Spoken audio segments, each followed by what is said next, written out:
This is Atomic Shinobi and today I'm going to narrate second part of What If Naruto Became a Devil in the Land of Waves. If you enjoyed this video, please like, share and subscribe to this channel. Now wasting no more time, let's start the story.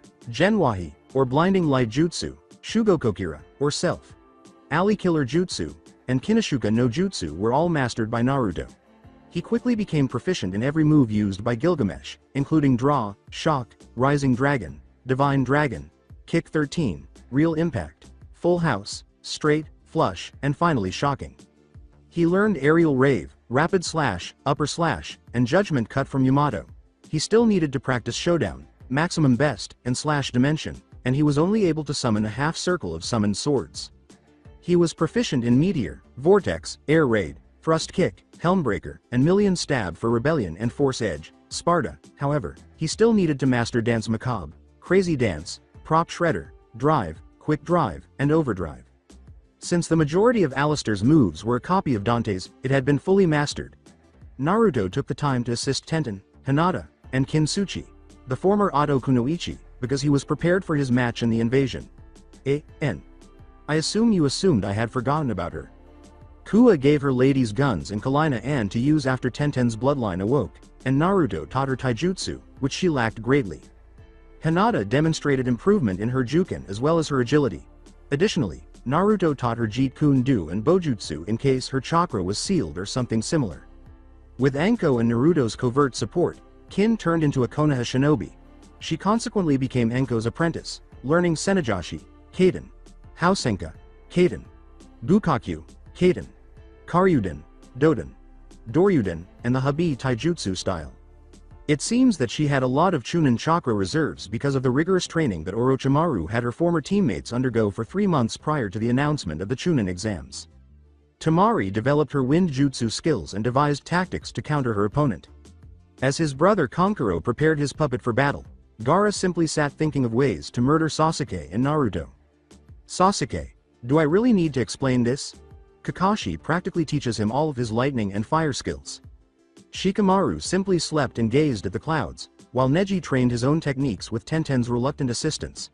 Tenten offered to tell Naruto about Neji, but the Jinchuriki didn't want to give the stuck-up ass an advantage. The young man believed that they were all prepared for their matches in the invasion. On Jiraiya's advice, Naruto, the Jinchuriki, went deep into the forest following his training in chakra control.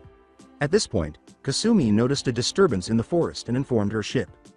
In order to find out more, Naruto asked, "Are you sure that you felt something demonic, Kasumi-chan?" "Positive, demons and animals are acute to changes in nature," the vixen retorted. Naruto entered a clearing. Well, it was a clearing until it transformed into a clearing of living, moving demonic flesh, and remarked, "So that's why it's so quiet." Okay. What the hell is this all about? Naruto thought to himself, I sense a huge demonic aura 30 miles from here, but why do I feel it now? Dante continued, your body has not experienced it before, so it will take a bit of time to kick it fast enough. The Jinchuriki responded, well, then it looks like that I am going to have to do this quickly before it overtakes the village. This is perfect, I can use Sparta in a practice run before the invasion starts. After removing the amulets and Force Edge, which gradually turned reddish, Naruto combined them with the broadsword to reveal the sword that was named after his ancestor. Hey, funny, it looks like that sword from that Soul Calibur game I got. Naruto laughed. Remember, Naruto, you can't use your devil trigger while Sparta is released. Dante replied. Naruto hefted Sparta on his shoulder and said, all right. Let's go. The famous impending barrier appeared, and Abyss and at least 12 of the 7 hells each appeared before the Kyuubi Jinchuriki as he raced through the area. Naruto turned to face the demons surrounding him and remarked, hey, this should be fun. Then, with a shriek, they charged at him.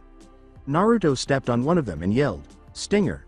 The Sparta responded to his order by extending like a spear. Oh. Hell yes, I will definitely enjoy using this sword. Naruto exclaimed as he swung the spear. Like weapon around, knocking the demons who were wielding scythes away from his position and were cutting them. This is awesome, a sword, scythe, and a spear all rolled up into one. Naruto grinned as the Sparta transformed into a scythe. My ancestor was a genius in having this weapon. The ones above his head were shredded as Naruto whirled the weapon around his head. Some of the remaining demons were then destroyed when Naruto transformed the Sparta back into a sword and slammed the point into the ground. Then, like rice paper, the demon slayer sifted through the fleeing demons. Before long, nothing remained, and the barrier collapsed as usual. A portal then materialized in the center of the space, revealing a picture of a village on fire. Naruto gave it a questioning glance before leaping through the portal. He was immediately taken to the picture he saw.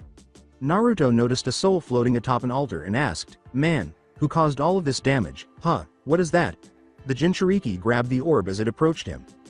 Then it showed up with 2 spikes and a skull backpack. After putting Lucifer away and bringing Sparta back, Naruto felt the ground tremble beneath him. "Naruto, meet Lucifer. This baby just so happens to create explosive swords and detonate them with a snap, clap, or you could improvise." He inquired, "What was that?" Nero replied, "If I remember correctly, this is the place where I kicked a demon named Beowolf's ass and then Dante shot him in the head when he tried to do a kamikaze attack." "Hey, aren't I always careful?" Smirking, Naruto said, "Hey, I get a 2-for-1 sale today." Kasumi said, "Be careful, Naruto.kun." Naruto deadpanned, "Not really. No." Then, as expected, Beowolf appeared and passed by, but Naruto caught his attention by swinging Sparta and extinguishing the flames. Turning to face Naruto, Beowolf exclaimed, "Ah, a Sparta, I'm Beowolf, the conqueror of the fire hell and your third teammate. Prepare to meet your doom." Beowolf raised his Zweihander and sent it plummeting, but Naruto raised Sparta, stopping its fall. Beowolf roared and frowned as he swung his sword at Naruto. "How curious." The demon said, "It's been ages since I had an opponent like this." Naruto responded, "Really? That how about we add a couple of ages unto that?" The Jinchuriki avoided the blow while he pondered, "Okay, since his sword is like Zabuza's Zanbatu, he can only swing it in 2 directions, side to side or top to bottom. So either way, I will get an opening and have to watch out for that flaming tail just in case he flicks it at me." Naruto charged at Beowolf after letting go of the Devil Bringer. When the fire demon attempted to smash him with his Zweihander, Naruto rolled to the side and punched his underbelly with the Devil Bringer, lifting Beowolf helplessly into the air. Then, using the ethereal Devil Bringer, Naruto grabbed his tail and slammed the demon hard into the ground, creating cracks that resembled spider webs. When Beowolf roared and used his power, the flaming shockwave caused Naruto to fly backwards. The Sparta crashed into multiple burning houses after Beowolf grabbed Naruto and threw him. Nero yelled, "Naruto, move!" as Beowolf slammed his fist into the ground. Naruto then rolled sideways, and a flaming pillar materialized where he had been just a moment before. With the Devil Bringer, Naruto grabbed Beowolf's head as he leapt into the air and slammed his face into the ground. He then grabbed Sparta and yelled, "Helmbreaker!" The Sparta crashed down, chopping off one of Beowolf's horns. The horn turned to ash, and Beowolf roared in agony, "No, I will not be defeated, I must run and restore my powers to deal with you." Beowolf started to flee, but Naruto grabbed his tail and pulled him back. "Get your flame. Broiled ass back here." Naruto then flipped over his head, jumped on his back to his shoulders, and put Sparta away before eliminating Lucifer. Taking out multiple red explosive swords, he swung them into Beowolf's gaping maw. "Ignite!" Naruto yelled as he hit the ground, and then the demon's internal organs exploded, sending him crashing to the ground. Beowolf responded, "Impressive, you are a much better fighter than that one with the same arm of yours." Nero responded, "What the fuck you said, you flaming piece of shit." Beowolf continued, "In exchange, I will give you my soul." A concentrated sphere of Beowolf's soul entered Naruto's outstretched hand. A black nodashi with a bright red tassel on the end was in his hand. As though depicted as cooled lava, the blade contained fractured lines of glowing red, orange. "Nice, and it has a dark element in it too. I can use the Dark Slayer style with Beowolf. Well, time to go into town," he thought to himself. He went for a stroll around the courtyard after dropping off all of his weapons, with the exception of Gilgamesh, and ran into a well-known friend, Haku Momochi. She was dressed in dark blue Anbu style pants and a brown sleeveless shirt with a chunin vest over it instead of the mist style clothes she had been wearing. She was a medic, as evidenced by the insignia, the kanji sign for medicine, that was permanently inked on her left deltoid. "Hey, Haku-chan!" exclaimed Naruto. "Hello, Naruto.kun, it's been a while since we last spoke. I look forward to seeing you fight in the finals," Haku said with a smile as he turned to face him. Naruto nodded and said, "Yeah, it has been a while. I have been wanting to see you in Zabuza since he got off his probation, but with the exams, the random demon attacks, the dates, and the training, I have been busy a lot." Naruto said, "Well, then what do you say that we catch up over ramen?" Haku laughed, "I would like that." Haku grinned, "I understand, me being a medic and training with Zabuza.2.san for the U. No. What has been cutting into my free time? I am on my break now. They went to Ichiraku Ramen to catch up. Meanwhile, Kaharu yelled, that bastard had been a thorn in our side for the last time, from a room somewhere underground in Konoha. You guys are now well aware that those bastards did not end there. Homura and the 13 council members turned to face Danzo, and he nodded in agreement, saying, yes, he turned my own daughter against me and my wife, making her live with that stupid, demon-sympathizing brother of mine. Danzo. Sama, how do we proceed to give us what we need? Homura asked. Danzo stated, my sources tell me that Orochimaru plans to attack during the finals.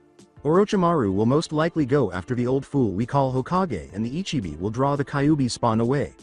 If they both survive the ordeal, then we will strike Tem when they are weak and any other sympathizers there. When a random former council member yelled, Danzo. Sama, will we help Orochimaru during the invasion? Danzo responded, we'll send a few squads to attack, and if they realize our plan, there will be a signal flare for us to go full force. Daiki said, Danzo. Sama, I wish for the privilege to publicly execute the demon brat and my bitch of a daughter when we prevail. Danzo gave a nod, as you wish, Daiki. The elderly hawk was thinking, soon, Namikaze, your family in devil blood has delayed me for the last time, and now that your father is not here to save you, you, Sarutobi, and anyone else will not stand in my way. You will pay for making me lose my right to become Hokage. Night. After taking a deep breath, Naruto stood in front of the Hyuga house and gently knocked on the screen door. Naruto noticed a young girl who resembled Heishi Hyuga when the door slid open. Who are you? Inquired the 6-year-old. I'm Naruto Uzumaki, pleased to meet you. The young lady replied, oh, you're the one who is going to lose badly against Neji. Oh, is that so, little one? Naruto asked, his eye twitching. Indignantly, the child responded, it's Hanabi, not little one, commoner. Yes, Neji is a genius unlike my pitiful older sister. I have absolutely no idea what she sees in you. The poor girl was being cursed out by Naruto inwardly, but he said, well then, little firecracker, there is always a first for everything. The Jinchuriki turned to leave her fuming at the moniker he had given her. Heishi suddenly showed up and said, ah, hello, Naruto. You were here early today and I see that you and Hanabi meet finally. Naruto gave a grin, yes, we have. You have named her well, Heishi. Sama, she is quite the spirited one. Heishi reciprocated by grinning. Indeed, she is. My daughter should be down in a few minutes. Now I want her to back home by 7, and if you hurt her in any way, I will make sure you will not have children. Heishi, I've encountered worse things than that, but, Naruto remarked. Yes, sir, I will bring Hinata-chan back shape and clean as a whistle, sir, he said, mockingly saluting Heishi as he stood at attention. Naruto remarked, funny, Kua.san said the same thing. Heishi grinned and said, true, but I am a father, I am supposed to do that. Hinata then entered the room wearing a lavender dress and a butterfly clip in her hair. Naruto looked at her before turning to face Heishi. Hey, Heishi. Sama, did you kill me or something, because I think I am seeing an angel here. Hinata flushed at Naruto's remark, and Heishi grinned. After Naruto nodded and led Hinata outside, Hanabi asked her father, 2.san, why did you let her go with him? Heishi replied, let's just say that he gave me a wake-up call, Hanabi. I am glad you approve. Now go before she faints from embarrassment. Naruto and Hinata. Naruto halted his work and picked Hinata up bridle style as soon as they were a few feet from the Hyuga compound. Incredulous at his abrupt behavior, Hinata questioned, What are you doing, NN Naruto.kun? This way is much faster, declared Naruto. Just above the Yondaime's head, he shunshined toward the summit of the Hokage mountain and gently placed Hinata down. Easy, Hina-chan, you are a bit dizzy. Using the Shunshin no Jutsu along with another person can do that to you, and taxing over a great length. After a slow clearing of her head, Hinata gasped in surprise at what she saw. The Hyuga heiress had never seen a small garden with a picnic basket and a checkered cloth underneath it while standing atop the Hokage monument. Like it? I had some spare time before my changes happened. It was a bit barren, but I got it to work with me. Whispering, Hinata said, it's beautiful. Hinata was gently drawn toward it by Naruto, who said, come on, you can admire it closer. They took a seat on the cloth, and Naruto opened the picnic basket to reveal a variety of items, including salmon backed with lemon pepper seasoning and a heat seal, chicken tempura with a heat seal on the bottom, and strawberries, grapes, and orange slices. I do all of these things, excluding singing, because I am a romantic on dates. Wow. Hinata responded, I never knew you could circa cook, Naruto.kun. According to Naruto, you were close, Hinata-chan. Hinata said, Huh? As she looked up. Then Naruto responded, you're stuttering, you're starting to talk normally. Maybe it is because you were close to me. Eep. Blushed Hinata. The Jinchuriki chuckled, but the blushing and those, eep, sounds you make, you should keep those, you sound cute when you do that. As Hinata flushed, Naruto grinned and said, hey, let's eat, Hinata, before it gets cold. Hinata nodded and divided the chicken tempura and salmon between them. As they ate, Naruto laughed at Hinata's groans over the mouth-watering food. I take it that you like it. Hinata nodded curtly as she continued to eat quickly but courteously. After they were done, Naruto approached her face and touched the side of his mouth with his finger. In a playful tone, he said, you miss a spot. The touch and the sight of him licking his finger made Hinata flush. Now the fruits, but there is a catch. He smiled spicy. And what is the catch? Hinata asked with a giggle. Naruto replied, we have to feed each other, and look, I have whipped cream. Next time we try this, we are definitely using natural whipped cream. Hinata tried something very Hinata. Naruto's eyes widened. Okay, I am liking this side of Hinata now. No stuttering, seductive, and strong. Hinata responded, you think I'm strong? Naruto replied, Hinata, you are strong. You are on par with Chan and possibly Temari from the sand. Also, you are strong in heart before physically. When I look at girls, I look at their personalities first, then their looks. I didn't want to be near you because of your family. Your council still hates my guts, but the branch family except Neji likes me. Hinata responded, Naruto, remind me to ban the council when I became clan head, please. Says Naruto. With pleasure, Hina-chan. Say ah, said Hinata as she stabbed a strawberry with a fork to feed Naruto. Ah, said Naruto, grinning and opening his mouth. After she placed the strawberry in his mouth, they both went through the same motions with the oranges and grapes until only one remained. Naruto said, ah, only one left. The Hyuga heiress took the orange slice and inserted it between her teeth, saying, not to worry, Naru.kun. I have a solution. The Jinchuriki closed the distance, kissed Hinata, and took half of the orange slice. He nodded and thought, okay, I stand corrected, I love this Hinata. The Hyuga thought, this is nice. After a minute of drawing back to eat their half, they resumed making out. Dante yelled, come on, goddammit, let's see some tongue. An image of Naruto flipping the bird at Dante appeared out of nowhere. God, I have been wanting to do that for 4 years. Naruto sat there in a daze, saying, wow, that was, wow, nice kiss. I am glad I took a picture of it. After a minute, they broke apart for air. Hinata said, how, wait, Kage Bunshin. A Kage Bunshin waved at her while holding a camera, and Naruto nodded. Now for dessert, Naruto uttered, searching the basket to extract it.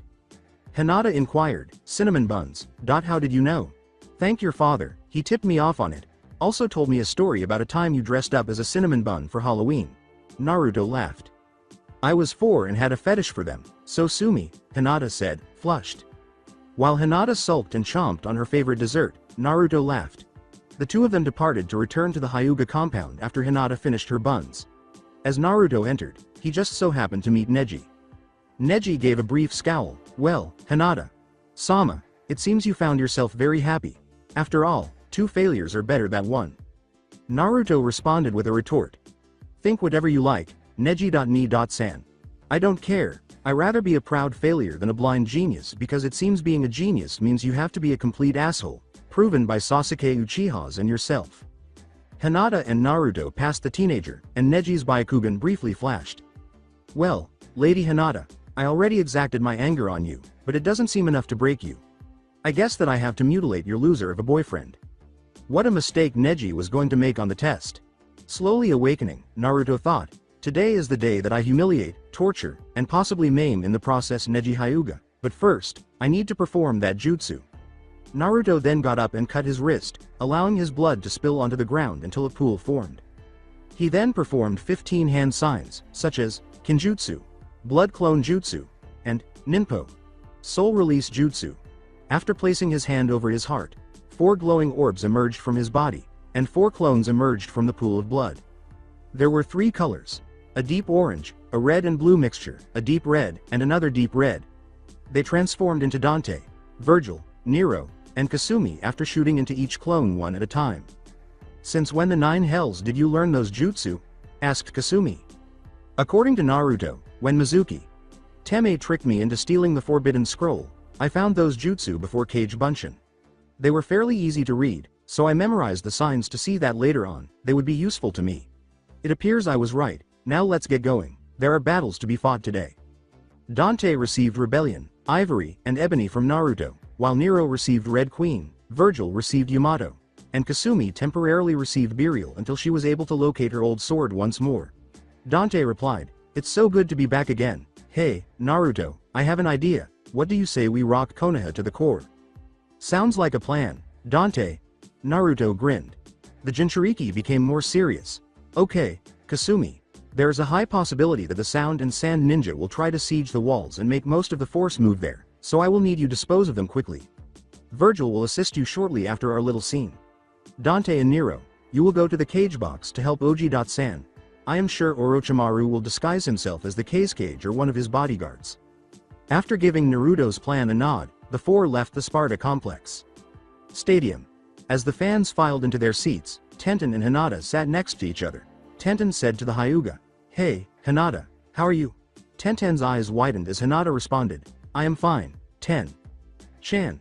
Hey, you are not stuttering anymore." Hinata giggled a little and said, "Yeah, well, being around Naruto.kun can change a lot in a girl." At that moment, Sakura, Ino, and Kiba approached them. Tenten said, "Speaking of him, where is he? Everyone is here except him, even Shikamaru. It is not likely for him to be late for something this big." The Yamanaka said, "Hey, do you mind if we sit here?" The 3 newcomers sat down after the 2 girls shook their heads. "I wonder where Naruto and Sasuke.kun is. It's not likely for Naruto to be late, and Sasuke. I am guessing that Kakashi Sensei rubbed off of him. And Sasuke is a Uchiha, trained by one of Konoha's best jonin," Ino assured her old best friend, adding, "I am sure that they both are fine. Naruto may be a joker, but he has gotten strong. Remember he did defeat Konoha, weapon mistress and former top kunoichi of the year. No offense, Tenten." Tenten grinned at her, saying, "None taken, Ino." Sakura looked at her companion and said, "Thanks, Ino. I just want to thank him for sending Ebisu Sensei to train me. I don't want to be left behind while they're getting stronger." Rado replied, "There is no sign of Uchiha Sasuke or Uzumaki Naruto, Lord Hokage." After noticing the Kage and his bodyguards approaching, Sarutobi retorted, "I'm aware of Naruto's whereabouts, but Sasuke is still not here yet. We will discuss this later." He welcomed the Kage. "Welcome, Kage. Dono, I trust that your journey here was safe." The Kage responded, "It was a bit long and tiring, but Hokage. Dono, you look a bit older. Shouldn't you be looking for a Godem soon?" The Sandame grumbled inwardly. According to Kin's insight, Orochimaru will be disguised and near me to try and kill me. Also he does have a knack for wanting to be known as a powerful person, such as the Yondaime Kage. Luckily due to a month preparation, thanks to Naruto and Kin, I am prepared for this moment, he pondered. He instead chose to giggle. "No, not yet. I believe that I will be able to do this for at least another 5 more years." "Well, then." Sarutobi got up to say, "Welcome, everyone, to the Chunin exam finals. Before we start the main tournament matches between the 8 participants who made it past the preliminaries, one of them would like to present a musical number to entertain the audience." "If there are 8, the Kage remarked, one seems to be missing." The Hokage responded while he was seated, "Which is why we are allowing this to happen." Genma responded, "Before we move, look at this for a moment. There have been some minor changes to the matches. Check once again to see who you are fighting." The Jonin said, "Now then, let's clear the area." Shikamaru thought, "I had an extra match with that Dosu guy. Did he forfeit or something?" Just as they did, a blast erupted in the center of the room, revealing a stage with instruments and 4 cloaked individuals. Nero, Dante, Virgil, and finally Naruto were then revealed as the cloaks were thrown off one by one. Naruto grinned and remarked, "Hey, it's showtime." He then reflected, "I hope Kasumi takes over those summoners quickly, so most of the main forces will be deployed here." With Virgil on the bass, Dante on the acoustic, Nero on the drums, and Naruto on the electric guitar and microphone, the Spartas strode onto the stage. Black Tide's Warriors of Time. Whoa, oh, whoa, oh. It's us. We are the fighters. It is we who stand up for our rights. We fight by ourselves. Yes, we do get what we desire. We enjoy the fight, and for our cause, we will die. Whoa, oh, we are the Time Warriors. We are the Time Warriors. We are the Time Warriors. We are the Time Warriors. Yes, we will now engage in combat, until the day we pass away. Additionally, we will survive, for the conflict for the populace. Additionally, they will disclose every story concerning the Time Warriors. Whoa, oh, we are the Time Warriors. We are the Time Warriors. We are the Time Warriors. We are the Time Warriors.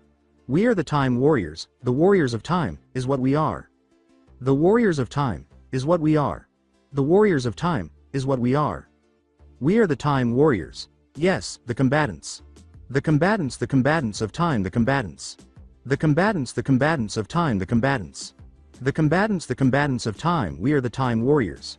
We are times of time, warriors. Among the applause, Sakura said softly, that Baka always has to do something flashy.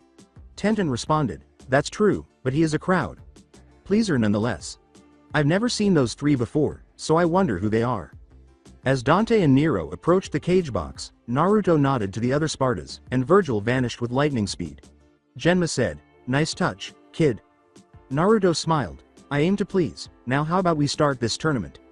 Genma nodded and yelled, will Hyuga Neji please come down to the stadium? With his smug grin on his face, Neji strode down the stairs and out into the open toward Genma and Naruto. Naruto scowled and composed himself, fighting the impulse to wipe the smirk from the Hyuga's face. I hope that Naruto-kun keeps his word. I doubt that he will show restraint against him. Hinata muttered to herself as she clasped her hands in her lap. Don't worry, Hinata. Naruto will keep his word, Tenten said in a whisper as he glanced at her. First match. Neji Hyuga versus Naruto, the proctor said, trailing off to decide which name to use. He always does.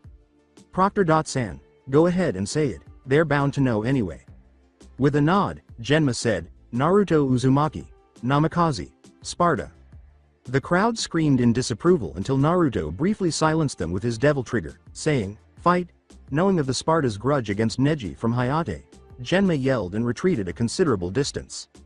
I am going to enjoy beating you, Sparta, Neji replied. Really? Said Naruto.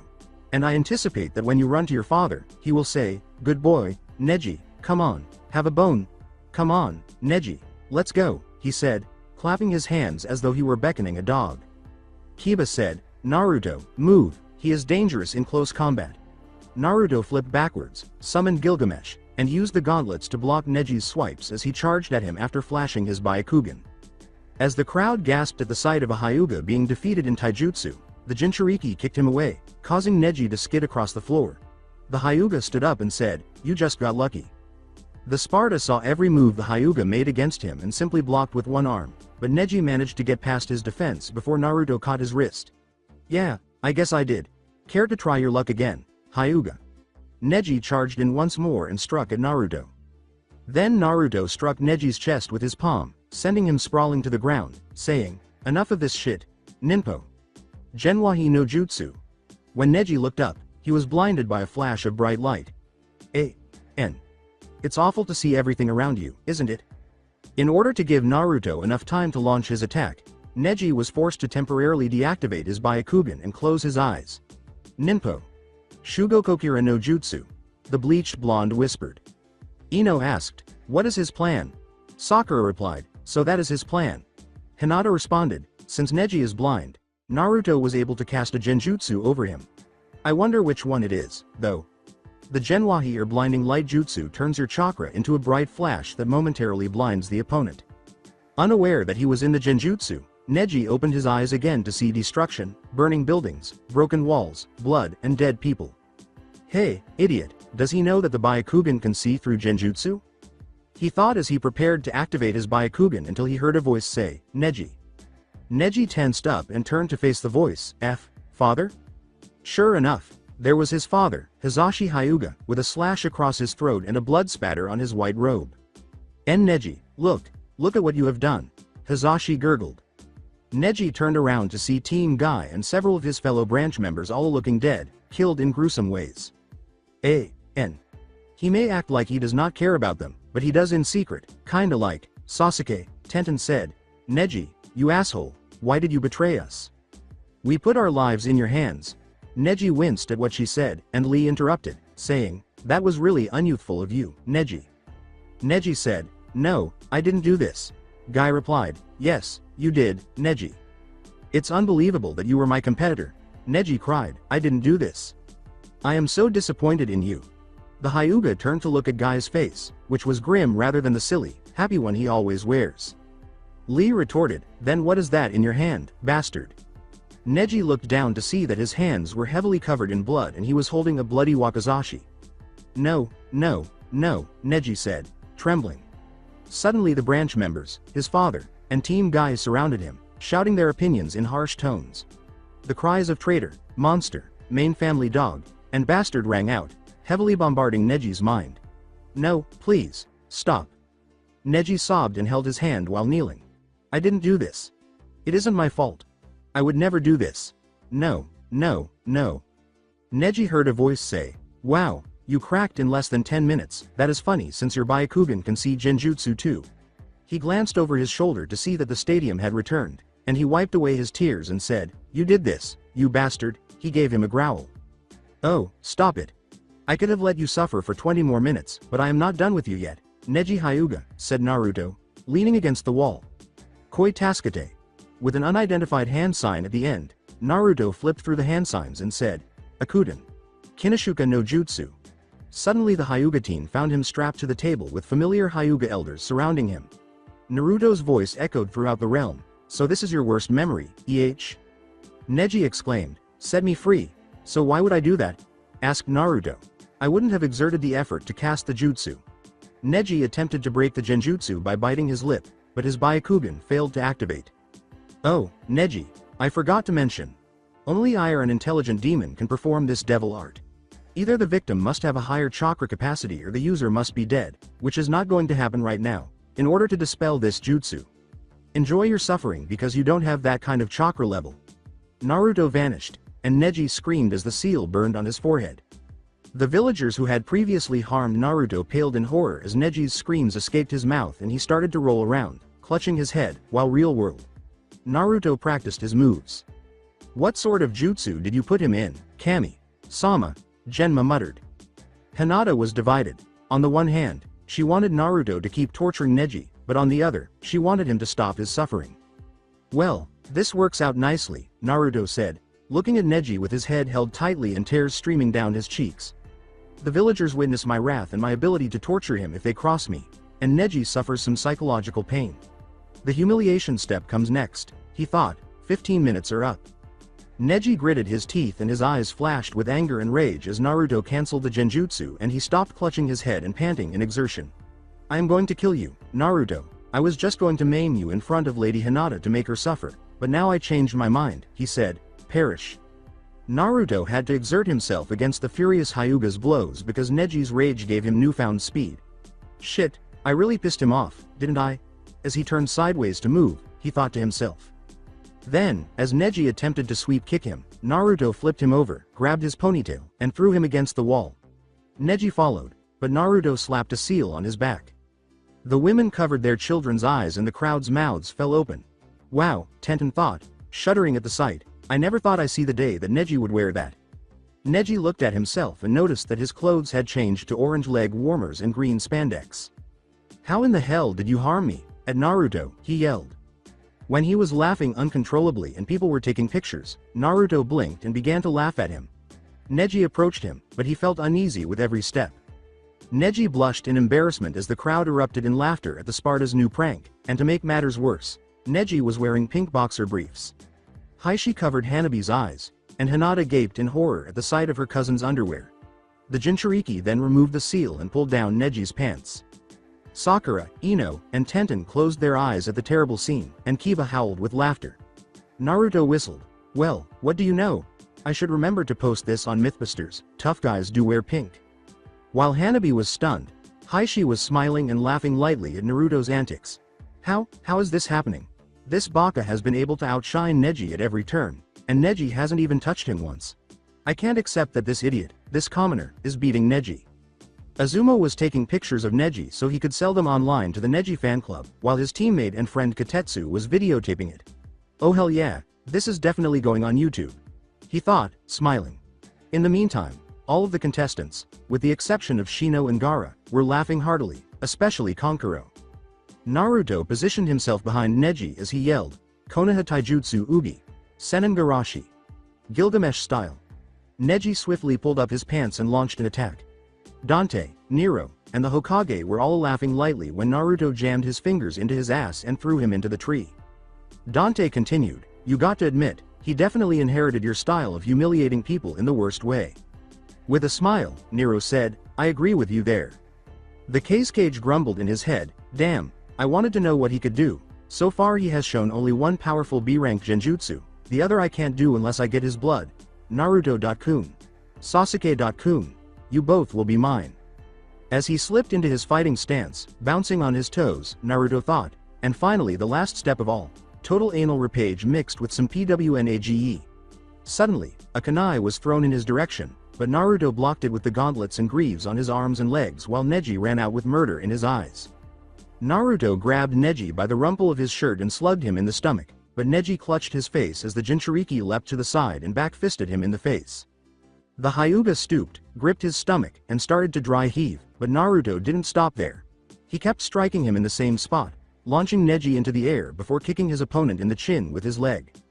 The momentum caused Neji to flip backwards in midair, but he quickly recovered, and Naruto charged at him, saying, Kaden! Neji yelled while spinning as Naruto was hurled backwards into the ground by a chakra barrier that encircled him. Subsequently, Neji swiftly assumed a well-known position, 8 trigrams 60, 4 palms. Though Hinata has made great strides in her training, Heishi reflected, Neji is a true genius and will not be able to attain clan head since he is in the cadet branch. It's amazing that he actually recreated the Kaden and the 8 trigrams 64 palms technique on his own. Hizashi, perhaps you will bring down the main family. Hanabi sighed.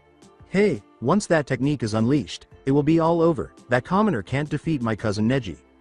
Neji yelled. 2 palms, 4 palms, 8 palms, 16 palms, 32 palms, 64 palms. Neji directed his chakra toward Naruto's right palm as he fell to the ground, saying, and now. The final blow. Hinata gripped her seat, tent and let out a silent scream. Ino and Sakura watched in horror while Kiba shouted, Naruto, you idiot, get moving. To his and everyone else's surprise, Naruto grabbed Neji's wrist before the chakra. Laced palm could reach his head just as Genma was about to stop him. Born on July 13, Neji Hyuga, blood type O+, son of the late Hizashi and Miko Hyuga, has living relatives, including Hinata Hyuga, Heishi Hyuga, and Hanabi Hyuga, a former Rookie of the Year, don't you think? Naruto bowed his head and spoke casually. I am guessing that Hinata, Sama or Heishi, Sama told you my information, Neji said with a sneer. I was surprised that after every blow you gave me on that technique, I used my remaining chakra to release the sealed points, and no, they neither told me about that information, Naruto said, rising to his feet with ease. I conducted my own research and discovered that someone who believes in fate also makes an effort to defy it. Neji, you are such a hypocrite. I have never defied my fate, you asshole, Neji yelled as he jerked his head away and charged at him. Naruto planted a well-placed kick to his chest, sending Neji into the wall. Really now? Then let's review, motherfucker bitch ass. The cadet branch family was allegedly made the weakest link of the Hyuga clan by fate, Naruto yelled. Neji emerged from his crater and attempted to confront Naruto, but the teenager executed draw and yelled, straight. The Sparta threw him into the air after Naruto yelled, but you defied that fate by recreating the Kaden and the 8 trigrams 60. 4 palms technique. It was fate that Hinata could have defeated you with one simple hand sign that is connected to that seal on your forehead, but you defied that fate by facing her without fear and proceeded to beat her to an inch on her life, I might add. Full house. Then Hinata thought, Naruto.kun. This is for Lee.san, Neji. I will not unleash the full power of my youth. Neji collapsed to the ground and fought to get back up. As Naruto's chakra increased, Neji's eyes widened as he shifted into the Goken stance. Naruto moved quickly, kicking and punching Neji around the stadium like a pinball. After kicking him into the air, Naruto quickly materialized behind him and bandaged him, saying, "Take this." Uro Renge. Neji was still falling to the ground when Naruto hurried over to the scene. "I was destined to lose to you, but I disregarded fate by having faith in myself, fighting for Hinata. Time's honor, and getting that damn fate stick out of your ass," he said. With his right fist blazing yellow, he charged up, saying, "And now, you will pay the price for believing in such bullshit. Grab this." Dragon rising. After giving Neji an uppercut to the chin, he yelled, "Not yet, Divine Dragon." As Naruto spun during the uppercut, his charged left arm shot up to Neji's chin once more, snapping Neji's head back up and causing his body to twist in midair. And now, shocking, Neji's beaten and bruised body was sent to the ground when Naruto's fist sent a shockwave toward it. No, Neji is not dead, just that his arms and legs broke in multiple places at the same time. He will be incapacitated. Neji thought in agony. I can't move at all. I guess that this is it. He is really going to kill me." Neji fell so hard that a loud crack reverberated throughout the stadium. "Hinata has endured as much suffering as you, Neji," Naruto said, casting a pitying glance at him. "She wants to remove the hatred seal that your cadet branch holds in order to bring the Hyuga clan together as a whole, but you were unaware of this. Yes, you were right about Hinata earlier. She is too kind and lacks confidence in her skills. But you were mistaken about her resolve, which gave her the strength and self-assurance to confront you. Despite losing the physical battle, she prevailed in her battle for your affections. I wanted to kill you for hurting my friend. I still do now, but I won't because it would cause Hinata grief to lose you, and she begged me to spare your life," Naruto said, causing Neji's eyes to widen. "Additionally, don't act as though you know everything. Some people have had to deal with seals more severely than you have. There are others who grew up without family or companionship because of their seals. So stop spewing that shit about fate," Naruto said, lifting his shirt to reveal his seal on his stomach. If Naruto hadn't turned back to face him, he would have said, "And your father, Neji, didn't die to protect the main family. Fate can't control your life unless you wish it. He passed away, and I quote, your uncle had a scroll written in your father's hand before he passed away, for his brother and his family to prevent war against Kumogakure." As he was taken away on a stretcher, Neji's eyes grew wide with this news. "Naruto Sparta is the winner," Genma yelled. Then it occurred to him, gosh, he seriously hurt Neji. The crowd applauded as Naruto shunshine to the stadium, while most civilians were silently panicking over their persecution of their Yondaime's only son. Oh, yeah, you bitches are screwed. I believe he broke a few ribs, including his arms and legs. Well done, Naruto. Nice, but a little sadistic, Shikamaru told the Jinchuriki. Had to be done, Shika, had to be done, Naruto said with a smile. Naruto appeared next to Hanabi and nodded to Heishi, who had gone to see Neji. "So Firecracker, did you enjoy the show?"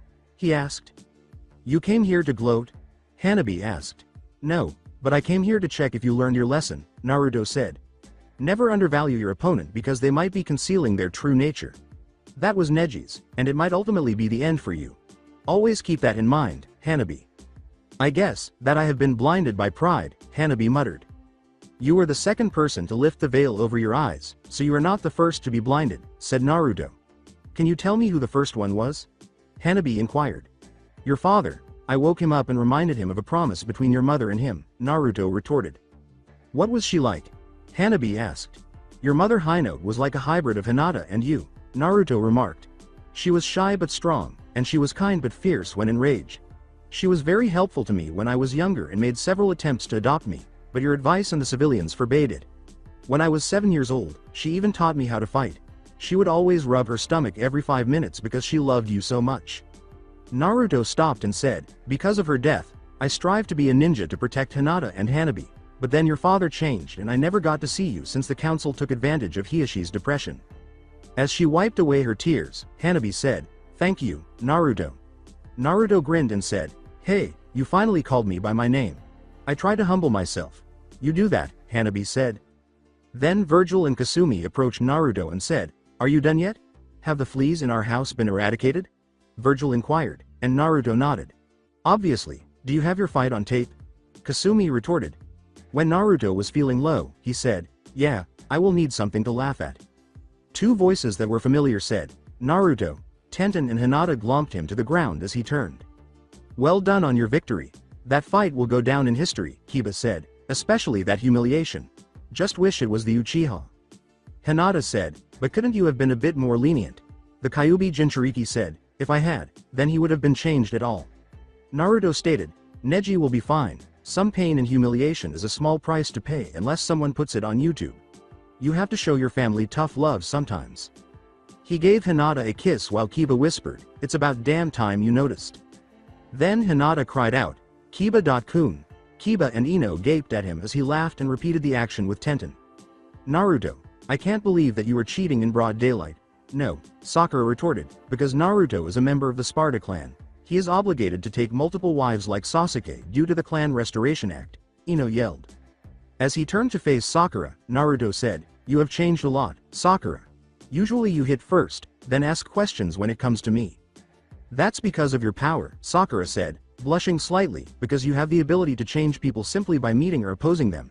It's true, kid, you do have that kind of power, a rough voice said. Zabuza, Haku. Chan. Said Naruto. Zabuza responded, nice job, you got your vengeance and a spot at becoming Chunin. You used the information on him and twist his words around to make him reckless and easier to defeat. Impressive.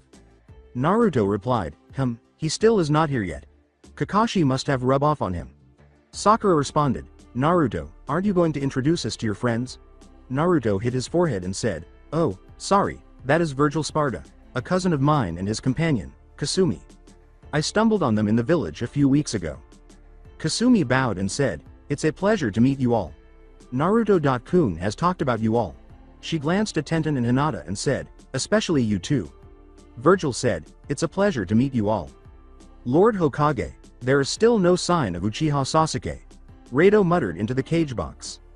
The cage listened intently while pretending not to hear, and he became internally alarmed at Nero and Dante. Where is Sasuke.kun? Who are these two? Their chakra levels are stronger than my own. That blasted Sparta's name is written all over this, but my plan wasn't leaked. As long as the Sandame doesn't know when I am attacking or how, I should be fine.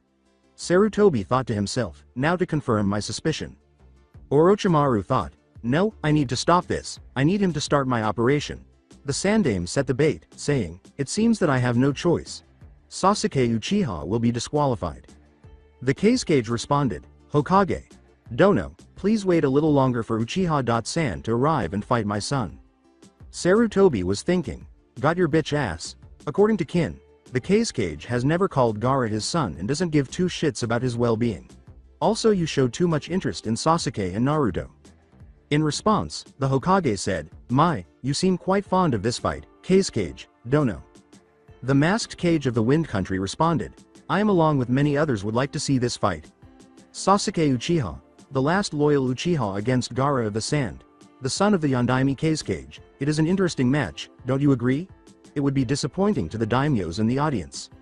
Sarutobi replied, fine, I will allow Sasuke Uchiha more time, but he will not be promoted to Chunin. Shikamaru said, so Sasuke doesn't plan on coming. Shino responded, he is wise to do so. The wise don't approach the dangerous.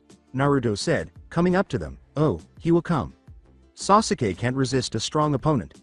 The crowd yelled in rage for them to begin the next match. Both Gaara's and Naruto's eyes darted to the side. If he doesn't come, the plan will, Kankuro muttered. This is bad, what are we going to do? Asked Temari. While whispering, Naruto said, I tell you what you are going to do, nothing. You are to spread the word that the cage is dead and Orochimaru, the murderer, is the one impersonating him during Gaara's match, Naruto continued, causing the two siblings to stiffen. Temari responded, the cage is dead. How can this be verified? I request that my son Gaara and Uchiha Sasuke fight in this match, Naruto said, taking out a recorder and pressing the button. Since people traveled so far to witness his disqualification, it would be disheartening. Kankuro responded, Father never called Gaara his son ever in his life, it is no mistake, he is really dead. You'll tell your sensei about it and give him this recorder to play to the Sand Forces, Naruto said.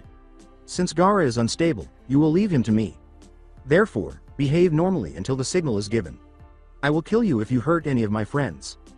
After the two nodded slowly, Genma yelled, we'll push back Uchiha San's match and start the next one. Would Aburame Shino and Sabaku no Kankuro kindly descend? Kankuro reflected, so, if I wanted to get ready for the mission, I would have to forfeit the match since it doesn't matter, but I am going to have to buy time for a while. The platform turned into a forest clearing when Genma moved on the wall to alter the scene, and the two boys descended and faced one another. Alright, Shino Aburame vs Sabaku no Kankuro. Battle. The Aburame and Suna Nin jumped back to give them some distance, then Kankuro slowly reached for his package, Kugetsu no Jutsu. I am a member of the Aburame clan. Our policy is to never underestimate our opponents no matter how small they are and to fight with our full strength, Shino said, slowly moving his Kakaichu bugs all over his body as he pulled the strap and the bandages fell to reveal Karasu, clicking menacingly. With a growl, Kankuro said, "Bring them on." The Aburame heir stepped back to watch the blade sink into the tree behind him, and when Kankuro pushed Karasu in Shino's direction, a concealed blade in its wrist suddenly appeared with a flick of his fingers, shocking Shino, who noticed that the area around the blade had turned light purple. The blade is laced with poison. He was thinking, I must be careful for any more surprises. Shino ducked the next concealed blade in Kankuro's puppet's left wrist and ducked into the trees for cover as Kankuro manipulated his puppet to attack him once more. It's no use. While the Aburame sat in silence, only able to hear the puppet's incessant clicking and chattering, he had the puppet follow Shino into the brush. According to Kasumi, this fight looks like it will go either way. What do you mean, Kasumi? Ino asked. The Aburame clan is renowned for their Kakaichu, which are buds that consume chakra, Kasumi stated. They are mostly long range fighters and are typically trackers or capturers to stop attackers. Although he has numerous shortcomings in short range attacks, the one with the puppet is also a long range fighter. Kankuro with his puppet and Shino with his bugs will make Karasu a difficult opponent. Virgil responded, it seems that neither of them have the upper hand in the fight. Shino threw two kunai at the puppet to stop it, and the puppet poofed to reveal a log as Kankuro located him and sent Karasu after him, activating his ribbed blades in the puppet. Kawarimi. Shino uttered those words. He then looked down and jumped up in the air to avoid it, but Karasu followed. Hey, you are making this way too easy.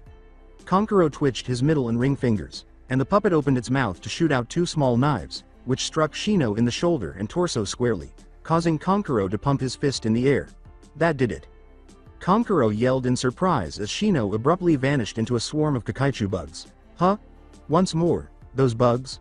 Kankuro felt a presence behind him, and his eyes widened. He turned just in time to see Shino punch him, but the young puppet master quickly ducked and moved away. So you created a bug clone and sneaked up behind, he yelled. Aburame, very clever. I can tell that your strength is long range, not close combat, Shino said. It's really that easy. Additionally, controlling that little puppet of yours requires all of your chakra and attention, which leaves your defenses exposed.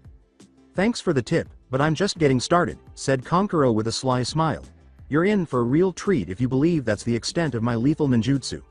Karasu is capable of much more than you have yet to see. He has been cautious thus far. Shino backed up in shock as tiny purple balls of poison fog were blasted at him by Kankuro, who had reactivated his chakra strings and forced Karasu to open his elbow joints. Shino leapt onto a higher branch before feeling weak, saying, must have inhaled some of the poison smoke. The assailant waits for the poison to start working while hiding. When Kankuro noticed that Shino was panting heavily from the effects of the poison, he grinned and said, the poison is slowly spreading through his system, now is time to end this. The puppet approached slowly from behind Shino and swung its hidden blade, slashing him when he turned around. However, the Aburame was discovered to be another bug clone. As Kankuro tensed up, looking for the Aburame, he thought, these damn bugs, he should even be moving with that poison in his body. Then he discovered him, hiding under the tree branch, and exclaimed, there you are. Let me end your suffering. Kankuro flicked his fingers, but the puppet squealed and resisted his orders. What's happening? What's wrong with it? He pondered. It's no use. You can't move it now. I ordered the bugs to jam every one of its joints, Shino said after noticing some bugs scuttling in and out of the joints. Kankuro reasoned, that was his goal. He wanted me to attack him in order to stop Karasu from moving. I forgot that those creepy crawlies consume chakra, and now they're pursuing my chakra strings, which are guiding them directly to me. In order to deceive Shino about his whereabouts, Kankuro broke his connection and threw it, causing the chakra strings to flicker in all directions. He severed the strings himself. Damn, so close, Shino thought, raising his eyebrows. Following the Aburame's departure, Kankuro severed the head and said, what a sucker, he doesn't know that I can re-establish connections to my puppet quickly, which is why I am an expert puppeteer and, so what if you took out Karasu's body? I don't need it since every part of him is a lethal weapon. The big needle dripping with poison was visible when Karasu's mouth opened. Looks like you underestimated me, Bug Boy, for the last time. That poison is enough to knock out an elephant. You're finished. The needlehead abruptly stopped just inches above Shino's forehead and fell to the ground as he gritted his teeth and faced it directly. What? When Kankuro felt something crawling on his hand, he looked down to see that his hand was covered in beetles. His beetles. They're eating the chakra strings right at the source, Kankuro said, starting to think. As the bugs gradually covered his body, Kankuro screamed and broke his cover, saying, "But, I don't understand. I made sure to cut the strings before they could find me." To answer your query, Shino said, you were so preoccupied with the beetles in front of you that you failed to notice those coming up behind you. They had been moving toward the beacon on your headband the entire time. Kankuro uttered, "Temai," said Shino, "when I swung at you earlier, I purposefully missed to plant a beetle on your headband, a female beetle, which lets out pheromones so the males can pick up the scent and converge on it like a homing beacon." With his headband up, Kankuro said, "So this beetle on my hite.8 is a..." "That's right, a female beetle," Shino said. After Shino fell to the ground, Genma remarked, "Due to double knockout, neither Shino Aburame nor Sabaku no Kankuro advances." The medics took Shino and Kankuro, who required additional treatment for the poison, but Kankuro gave them a discreet fast-acting antidote and gave Kankuro a solider pill. The landscape then returned to normal, and Temari leapt to the ground while riding her fan. "Well, you're eager," Genma said. "Come down here, Shikamaru." "Think, Shikamaru. What the hell? It's my match, maybe I should forfeit, man." Shikamaru remarked, "Naruto, when I see you, I am kicking your ass," as Naruto abruptly kicked him over the railing, causing the shadow user to fall unceremoniously to the ground. "Come on," Temari said, "get up. Will you spend the entire day in bed?" "I got stuck with a girl again?" Shikamaru thought. "I'll come if you won't." Temari rushed at him. "Hey, the match hasn't begun," Genma said. The indolent boy swiftly removed 2 kunai and embedded them in the wall behind him, but Temari ignored him and slammed the iron fan onto Shikamaru. Shikamaru was standing atop the kunai with his hands in his pockets when she looked up. "You know," he said, "I don't care about being chunin and I hate fighting, but I can't stand losing to a woman. So, I suppose I'll take you on," he grinned. With a sly smile, Temari blew a wind strike at him with her fan open.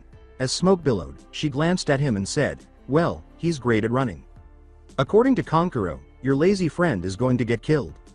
"No, Shikamaru may be lazy, but he hides his potential," Naruto said, shaking his head. "He can anticipate every scenario and employs calculated tactics against his rivals. However, he is likely to win, but he will give up."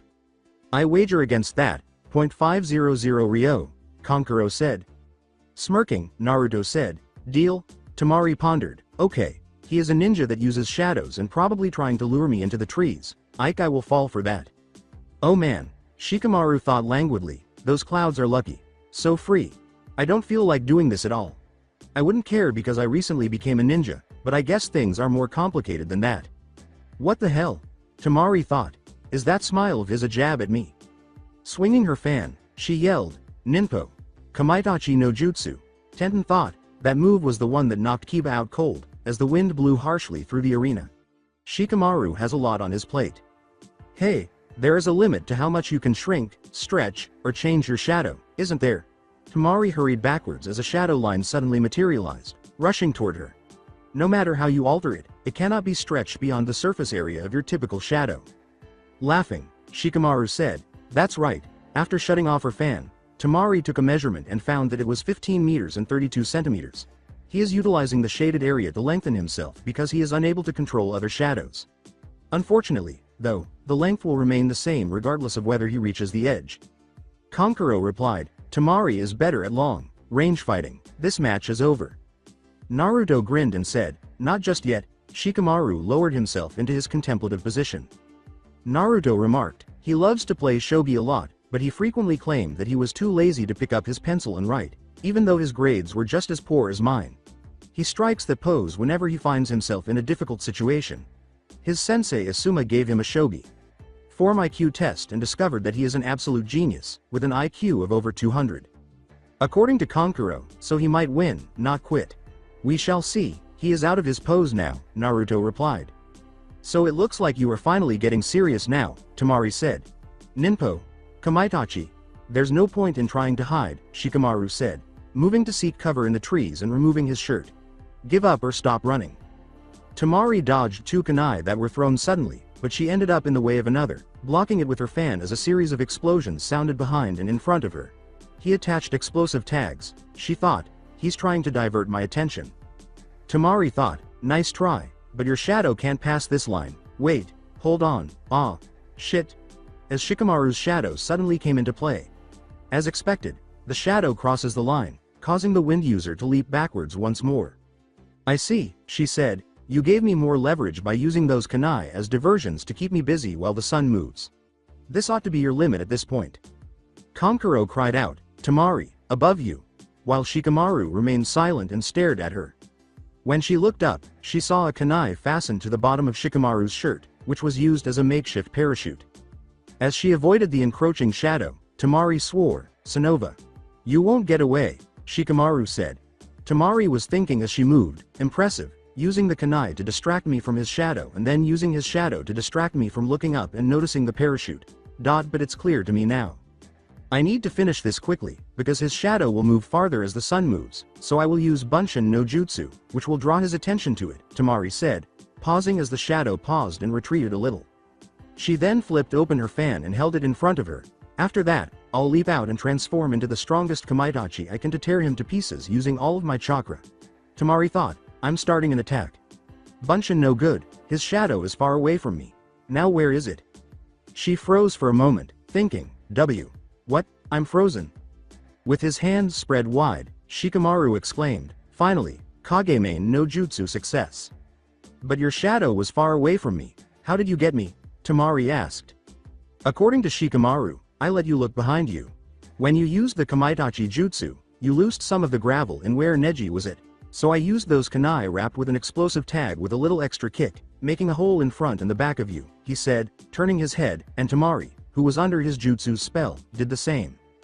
Temari's eyes widened as she noticed a hole behind her, and sure enough, his shadow touched hers. After the two created a tunnel, I used all of those diversions and unsuccessful attempts to entice you to this location like my tiny puppet. Temari clenched her jaw as Shikamaru exclaimed, checkmate. Kankuro replied, he won. Looks like I win the bet with his next move. Wait for it, said Naruto. Go, Ino yelled. Shikamaru and Temari approached each other while Choji munched frantically. They both raised their hands when the shadow wielder declared, that's it, I quit. Ino and Kankuro exclaimed, huh? Pay up, bitch, Naruto said, extending his hand. Those unsuccessful successions depleted my chakra, Shikamaru remarked. One match is enough for me. I'm tired of thinking up more than 200 moves. Furthermore, I'm only able to hold you for roughly 5 more minutes. Winner. Sabaku no Temari, exclaimed Genma. Temari glanced at Shikamaru as his shadow returned to him, and Naruto air-tricked down and nodded to Temari, who then promptly departed with Kankuro to inform Baki of Orochimaru's betrayal. The Jinchuriki approached Shikamaru and said, nice job, Shikamaru. 500 Ryo is here to ease your troubles. Raising an eyebrow, Shikamaru remarked, you bet on me quitting. Yeah, I did, Naruto nodded, knowing that you would be too lazy to go on to another match. It's unbelievable that you still use our outdated, faulty explosive tags. Remembering our days of pulling practical jokes. Good times, Shikamaru remarked. Additionally, they have fulfilled their function. Sasuke and Kakashi were standing back in the middle of the falling leaves when they abruptly started to fall and swirl. Hinata, Naruto, Kasumi, and Tenten came to the conclusion that mine, Naru-kun's was better. Arena door. You're here at last, Guy.san and Lee.san. Uchiha Sasuke and Sabaku no Gaara's match is about to start. What happened to the match between Naruto Uzumaki and Neji Hyuga? Inquired Lee. Actually it's Naruto Namikaze's Sparta and man, that match was hilarious. But the Hyuga lost big time and did a tribute by performing a copy of secondary Lotus move, but he made sure that he said that the move was copyrighted by the Konoha Green Beasts and making Neji wearing your uniform and realizing his flames of youth, one of the two Chunin said, laughing uncontrollably. After learning the shocking truth, Lee and Guy hurried to locate Naruto. What's your name? Said Arena. Genma. Sasuke's hair was a little longer and ended close to the tip of his chin. He was wearing a one-piece bodysuit with the Uchiha sign on his back. Like his legs, his left arm was covered in bandages and had a black spiral around it. He said, Uchiha, Sasuke, according to Naruto, you showed up. When Sakura asked, is that, when Lee approached, he said, yep, it is Sasuke, Sakura-chan. Ah, Lee.san, Sakura said. Yes, this is Kasumi, Naruto's friend and cousin, and Virgil Sparta. Nice to finally meet you, Lee, Kasumi said, bowing to Lee as Virgil nodded. I'm sorry your arm and leg are crushed. Naruto had only told me wonderful things about you. After a brief period of sadness, Lee grinned and said, it is okay, I will be fine, Kasumi.san. Kasumi laid a hand on Lee's shoulder and subtly infused his arm with a light green chakra. As soon as the pain in his arm and leg subsided, Lee moved his fingers and said, what did you do? Kasumi grinned, nothing. Me? Nothing at all. To the surprise of Guy and Sakura, Lee broke off the cast and muttered, Arigato gozaimasu. Lee, Guy said, your injuries, Lee stated, my arm and leg, they feel better and yet different. Well, I can't disappoint my fans, most of the village came to see me fight, Sasuke said, glancing at Kasumi, who was staring at Naruto. Whoever this lady is, there is more to her. You won the first match, I assume. Naturally, Naruto said, be careful. You've already caused Sakura anxiety by being late, and I doubt I'll be able to accommodate you again. Says Sasuke. Got it. As Gaara went down the stairs, Naruto grabbed Shikamaru and tricked back up into the stands. Kakashi soon followed. Kya, Sasuke. Kuin, Ino gave a little squeal. You've already forgotten about us, Ino. Naruto uttered those words. After Ino had the grace to smile sheepishly at him, the Jinchuriki turned to face Lee and struck the nice guy pose. Hey, Lee, good to have you here. Your leg and arm. Lee reciprocated with, thanks, Naruto.kun. Sorry I miss your youthful match and my injuries, let's just say that you have amazing friends. Thinking, Naruto said, Kasumi. Chan, thanks. N. They still have the mental link to each other. Kasumi blushed and said, it was nothing. Naru.kun. Naruto waved his hand and dismissed Lee's apology, saying, hey, no sweat, somebody was bound to record it anyway. Let's watch the game now. Hakare Saiga. At last, the Chunin exam arc is coming to a close. Sarutobi is aware that Orochimaru is beside him, and Dante and Nero are close by. The Unholy Alliance has determined to assist Orochimaru, and Suna is aware of Orochimaru's betrayal. Will Kasumi come clean? How will Naruto save Tayuya? How will he handle Gaara? These questions will all be addressed in the upcoming chapter of The Destiny of Sparta's Descendant. Dante. It's time to put an end to that slithering bastard's life because he has been alive for too long. Naruto. I believe he will return, but I'm not sure how. Virgil. Orochimaru does not enjoy death at all. Hakare Saiga. This is the omake I promised before we leave. Omake. The disgrace of Neji. In roughly 7 weeks following the Chunin exams, Neji's body recovered, and he declared, it's time to go home and apologize for what I did. His fan club ambushed him as soon as he left the room, muffled his screams, tore his clothes off him, and, well, pretty much raped him. N. Aren't you relieved that Tenten is no longer a member of the Neji fan club? After spending 2 more weeks in the hospital, Neji had to see a psychiatrist to deal with the psychological effects of the fangirl rape, avoid the rabid species, homo fangirless, and borrow a doctor's code to pass for one. Neji hurried to his house as soon as it was safe to do so, but Rock Lee, made a guy, and the spandex-wearing men of doom stopped him. Sensei, Lee, what's all this about? Neji.kun, you have discovered your youth, and it is youthful that you chose to support our cause, Guy remarked. What causes it? Neji asked. To unite the world in the basking glory of youth, Guy responded, adopting the nice guy pose. Lee produced a green spandex suit that was uncannily similar in size to Neji's. Neji tried to flee but was apprehended and pulled into the forest, saying, oh hell, no. After being hugged in Guy and Lee's still unbreakable genjutsu, he was discovered in the fetal position by one of his fangirls.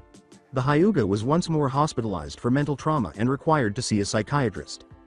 1 month later, Neji was at home when he noticed that people were staring and laughing at him, but he couldn't figure out why. One of the elders was laughing uncontrollably while facing the computer, so Neji went into the room and looked at it. He saw that someone had uploaded a video of his humiliation and his ass being kicked, and he fainted, thinking, oh, bugger. Neji promised that he would never again insult Naruto or cause harm to Hinata, or else he would be humiliated, only 10 times worse. Sasuke arched an eyebrow, wondering what was wrong with Gaara, who laughed with a sly smile. Hee hee hee. Kakashi approached Naruto, who was conversing with Virgil and Kasumi, in the meantime and said, "Naruto, may I speak with you for a minute?" the Jonin inquired. Says Naruto. "I suppose." After Kakashi and Naruto moved aside, the White Fang's son said, "I apologize for ignoring you and Sakura, Naruto. You're right. I've been concentrating too much on the past rather than the future." "I accept your apology, Kakashi. Sensei," Naruto said. "The reason Obito gave you his eye, in my opinion, was so that he could see the present with you rather than the past. I know that 2.San and Obito.San were close to you, but I think they would want you to move on with your life." Kakashi gave his pupil an eye, smile and said, "I suppose so, Naruto. Let's watch Sasuke's match now and hope he doesn't end up dead." "Only 2 squads, what the hell is Hokage? Sama thinking?" the Jonin asked, surveying the area as they made their way back to Guy and Lee. "There are only 8 Anbu," Kakashi whispered. "I have no clue," Guy retorted in a whisper. "They are probably still gathering information." "Don't worry, you have nothing to be afraid of," Naruto said. "We only need to be concerned about the Auto Ninjas. Suna won't be an issue, perhaps Gaara will be." In shock, Kakashi and Guy asked the spandex-clad Jonin, "How did you know that?" "I fought Orochimaru and you expect me to know nothing," deadpanned Naruto. "In any case, let's enjoy the game." Genma yelled, "Start!" Sasuke jumped back a little as Gaara's gourd started to spew out sand, thinking, "So this is the sand that Kakashi mentioned." Gaara suddenly grabbed his head and yelled, "Don't get so angry, mother." "What the hell is he talking about?" Sasuke asked himself. As Temari and Kankuro returned, Gaara resumed his demonic monologue, saying, "I know I fed you some bad blood, but I promise that this time, it will be delicious." "We got everyone just in time, Naruto.kun, Temari remarked. Naruto responded, "Great, now you will have to fight still not only against Otto, but we have to kill a certain uprising in our village too." "Sensei?" asked Sakura. "Is that the mark on Sasuke's neck?" Says Kakashi. "Don't worry." Sakura turned to watch the match after grinning at Kakashi. "Come," said Gaara. "All right, you ask for it," Sasuke said. Sasuke took a moment to charge at Gaara, but the Suna Jinchuriki's torso abruptly surged forward to meet the Uchiha. He swiftly drew 2 shuriken and threw them at Gaara, but the Suna Jinchuriki's absolute defense caught the shuriken while making a Suna Bunshin. The Suna Bunshin threw his own shuriken at Sasuke as he leapt forward in the air, forcing the Uchiha to return the blow and kick at the Suna Bunshin's crossed arms, which blasted off as Sasuke slammed his wrist into the Suna Bunshin's neck and slammed his palms on the ground to get himself upright. A second wall erected to block Sasuke's attack, but Sasuke smirked and Lee's eyes widened in surprise as the clone, still in shock, began to smirk as the sand began to seep over the Uchiha's wrist. The Uchiha then delivered a palm strike to blast the Suna Bunshin's head into dust. Fast, just like him. Sasuke drew his fist back and slugged Gaara in the face, cracking his Suna Yoroi and sending the insane boy to the ground. Gaara's eyes followed suit. Guy thought, "He is just as fast as Lee's starting speed and his taijutsu," Lee concluded, "is the same as mine." Guy was shocked. Naruto pondered, so Sensei had to use Lee's speed to get past Gaara. No doubt he had to use the Sharingan to visualize Lee's speed. Saying, "So that is your armor, Sasuke assumed the Goken stance. He sped through Gaara, but the sand tried to stop him from the front. Sasuke swerved behind him and twisted through the sand to kick Gaara away. "Come on, I'll rip it off." "Is that it? What's wrong?" Sasuke mocked. "Don't get cocky now, Sasuke," Naruto thought. "Sasuke, you are a genius beyond imagination. It took me years to reach that speed, but just in only a month, you were able to reach it," Sasuke said, circling Gaara and moving inside his guard to kick Gaara's chin before grabbing his shirt and bringing him toward his persona to knee him in the chest. Looking at Sasuke, who was panting heavily, Lee reflected, but to keep up at that kind of movement requires a lot of strength. "What are you going to do, Gaara?" Kankuro asked himself. "You know you can't use the Suna no Yoroi for very long because it uses a lot of chakra." "What sort of training did you put him through?" Guy inquired. In response, Kakashi said, "I had to teach him Lee's taijutsu as well because Sasuke had previously practiced it. He was able to become proficient in taijutsu because he knew Lee and had witnessed his practice. It was a laborious task." "Yeah, hard work for a mere copycat," Kasumi thought. "But just with my taijutsu, it is not enough," Lee reflected. "Kakashi, what are you up to?" Guy thought. "Since you witnessed the fight between Lee and Gaara, you should be aware that taijutsu is insufficient to defeat him. Therefore, why did you have Sasuke concentrate on taijutsu?" Gaara's sand instantly surrounded him, but the Uchiha rushed forward to stop him, and Sasuke punched the sand, only to have his fist bleed as the sand globe grew spikes to stop his attack. The Uchiha suffered a gash on his right leg and a cut on his cheek. Using all of that sand to protect himself, that it gets so hard when it packed like that, so this is an absolute defense. He fell back as warm blood ran down his leg. A third eye soon materialized, hovering over the side of the sand globe as Gaara sat down and focused while reciting a mantra. This is bad, Temari thought, because Gaara intends to use that jutsu. As I thought, it is no good trying to use taijutsu against it, since I can't see what he is up to. Since he is hiding in there, it is a perfect opportunity to test out my new jutsu, since it takes a lot of time too.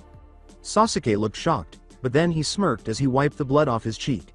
The Uchiha moved forward and kicked the shell, and it bounced off. Naruto's eyes widened as Sasuke squatted down and used chakra to adhere to the wall after unclipping a button on the black spiral device on his arm. So that is why you did that, he said. Huh? Said Sakura. Naruto stated, Kakashi. Sensei had Sasuke focus on taijutsu and speed since the ninjutsu that he is about to use requires a lot of speed. Says Guy. You didn't, according to Kakashi, I did. What jutsu is that? Inquired Ino. Zabuza replied, it is Kakashi's original jutsu, the Reikiri. He used it on me once, but this kid was able to block with that arm of his. Hey, it saved your life, didn't it? Naruto smiled. Zabuza responded, yeah, whatever, but this Reikiri sounds different, this one sounds like chirping birds.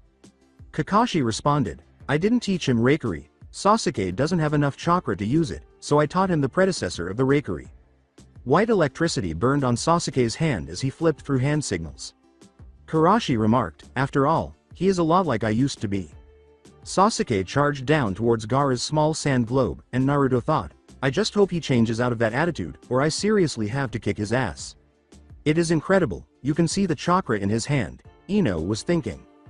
Gaara, meanwhile, was once again talking to himself inside the sand globe. Yes, I am going to tear off his head and then crack it open so the brain can spill out. You can have it all, mother. The head will spill tons of blood. Yes, let's did, mother. I'll be watching. Kya ha ha ha. Don't you think I'm such a good boy, mother? I'm always a good boy. Moaning, Guy said, a simple stab. What? Haku asked. Guy clarified, it's a technique created solely for assassination. The speed of the stab and the large amount of chakra concentrated to create the heightened flesh combined makes the sound of chirping birds. So what is it if it isn't called the Reikiri? Sakura asked. As soon as Naruto finished speaking, Sasuke broke through Gaara's defense. From my father's journal, the jutsu is called Chidori. No way. Gaara's defense has been breached, Kankuro exclaimed. According to Temari, that is impossible. Naruto remarked, it turns into a sword due to the user's speed and the amount of concentrated chakra concentrated in one arm. Only Sasuke is able to fully utilize this jutsu because the Sharingan helps with this. If any other user were able to use this, they would have experienced tunnel vision. Lee reflected, I see. Since it is easier to launch a counterattack and I lack the Sharingan to see the counter, I wouldn't be able to run at that speed directly at my opponent. I'm envious of you, Sasuke. I felt superior to you after I beat you because your body couldn't match my speed, but now you have it, along with the Sharingan. Said Sasuke, I got you now, Sabaku no Gaara. Gaara inquired inside the globe, what is this warm stuff? Oh, mother, what did you do? It's my blood, my heart. When Sasuke felt something crushing his arm and had to use the Chidori to free himself, Gaara screamed again as Sasuke pulled his arm back, revealing an odd-looking arm with blue veins running across it. Naruto, Kasumi, and Virgil all felt a chill go up their spines and realized instantly that Gaara was using the demon's chakra. As Kankuro thought, there is no mistake, it's his arm, he became terrified. What is that? Guy inquired. Kankuro muttered, did he achieve full form? Sasuke looked inside the hole and gasped when he saw an eye glaring at him. It was amber with an inverted four-pointed star with 4 dots in a square. Like fashion. Temari whispered back, I don't know, it looks like Uchiha wounded him, this has never happened before. I am getting chills just from the memories from the first time I saw it, I couldn't eat for weeks after seeing that thing. Kankuro was filled with dread. Genma's body began to tremble, asking, what's this feeling? Temari thought, I knew it. The cocoon was broken before he could transform fully. The sphere began to crack abruptly, revealing Gaara clutching his right shoulder. She must mean to transform into Shukaku, Naruto thought. No, it wasn't those eyes, Sasuke thought. What was that thing that had been staring at me before? Feathers suddenly began to fall and the audience began to nod off. In order to keep from succumbing to the genjutsu spell, Naruto, Virgil, Kasumi, Lee, Guy, Sakura, Kakashi, Shino, Shikamaru, Temari, Kankuro, Hinata, Tenten, Zabuza, and Haku started to release their chakra. So it begins, Sasuke said, observing Gaara slip away and follow him using his sand. Jutsu no Chishi Bunshin. As he cut his wrist, Naruto uttered those words. Naruto said, "All right, Gilgamesh, you go and help protect the villagers," after his blood produced 3 clones. Lucifer, you aid Dante and Nero.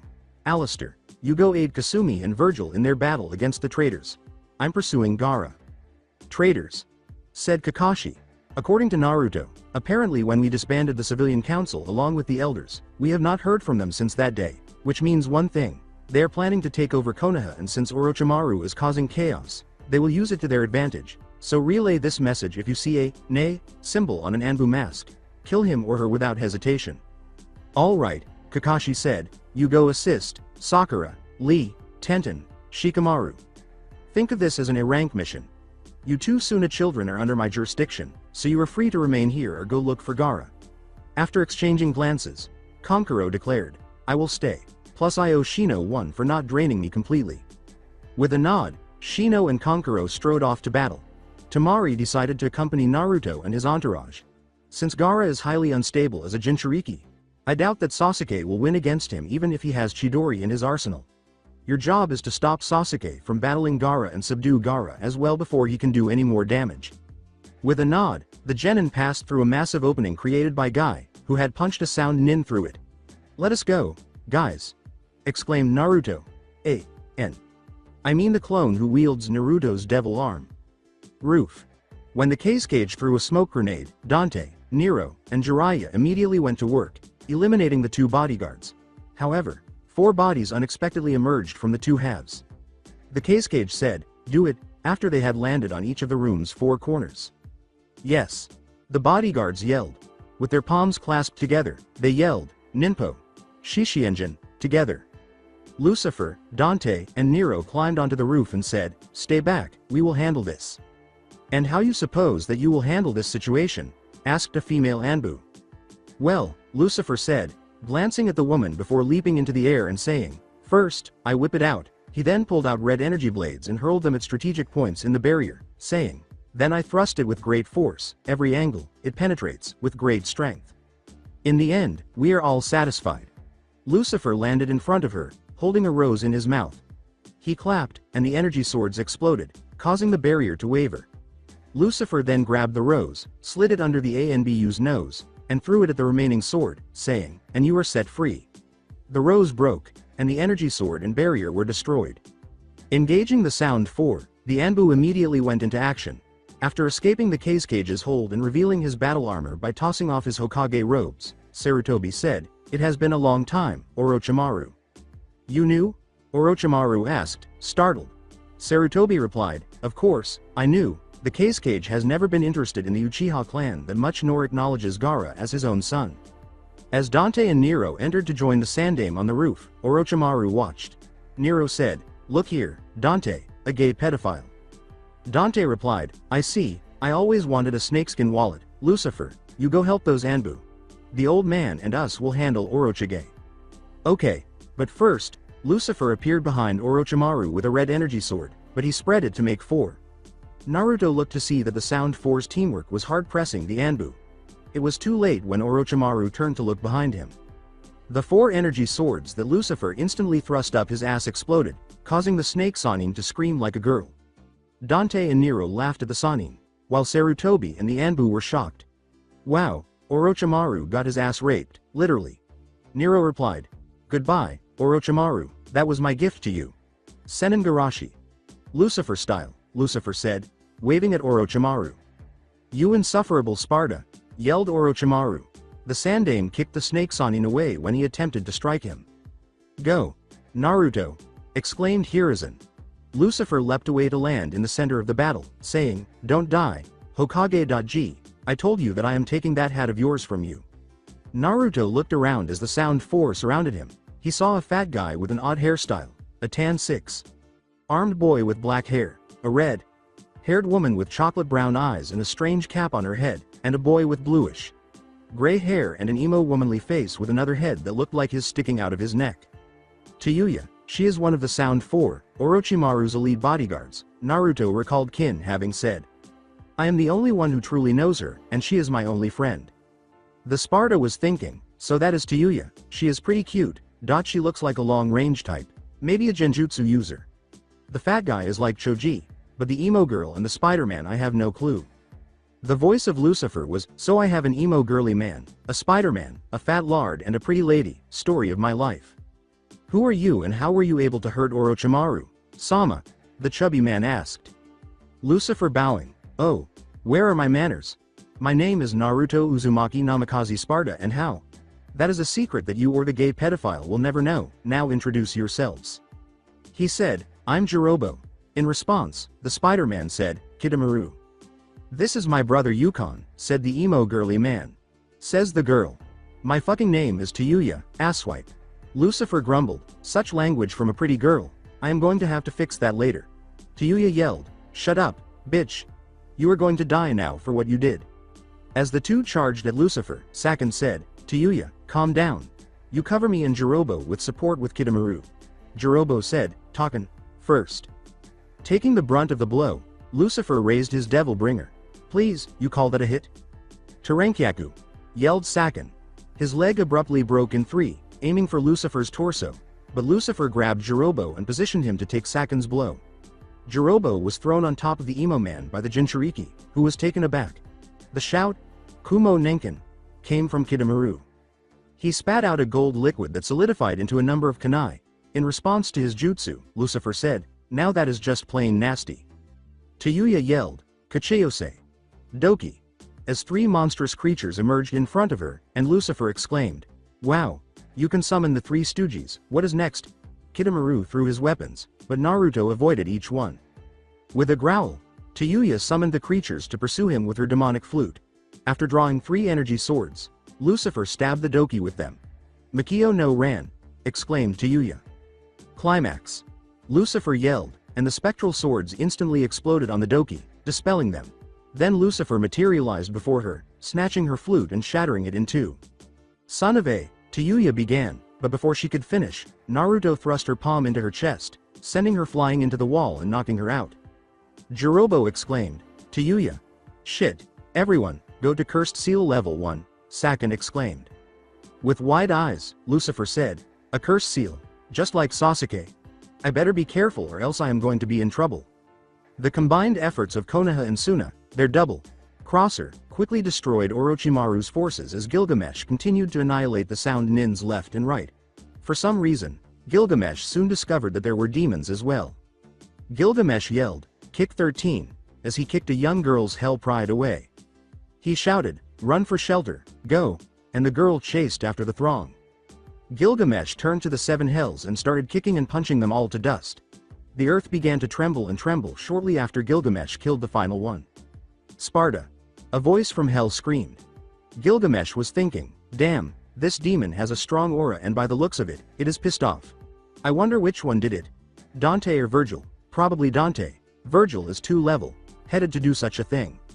Suddenly, a tall demon with red eyes that glowed appeared. Light veins ran through his arms, and four wings appeared out of its back, giving the demon an almost angelic appearance. A really ugly one, at that. Who are you? Inquired Gilgamesh. I am Beowolf the Light Beast and you are going to die, Sparta. I will rid each line of Sparta. The demon replied. He chuckled, really? You got four problems, me, Dante, Nero and Virgil, and each one of us can kick your light ass. Gilgamesh rolled to the side and punched his arm as Beowolf roared and swiped at him. Straight. Beowolf roared at the pain and kicked Gilgamesh in the direction of a building, causing the Devil Boy to crash into it and fall on top of him. Lunar phase.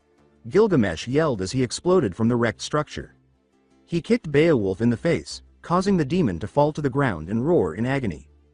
Gilgamesh then slipped inside Beowulf's guard and gave him a flying uppercut. Rising Dragon. Beowulf screamed as he leapt after him, slamming into his stomach. He then used his wings to soar through the air. The demon raced toward Gilgamesh, who grinned at him. Flash strike. Gilgamesh yelled as he charged up his fist, making it make a revving sound. A yellow burst of energy exploded from his fist and struck Beowolf's stomach, causing the demon to double up in agony.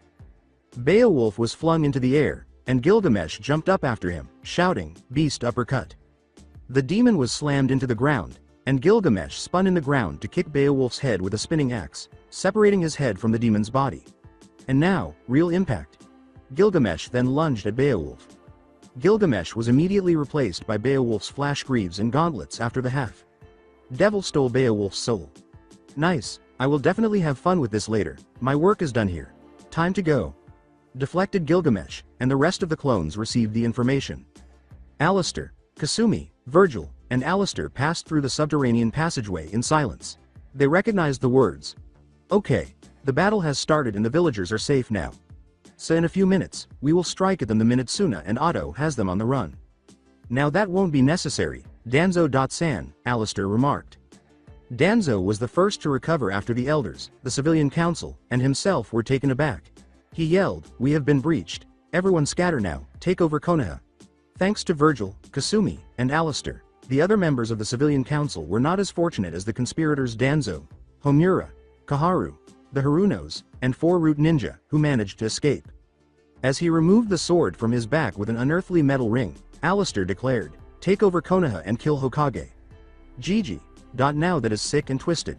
I will destroy you all for treason." "You have to put us on trial," one of the council members remarked.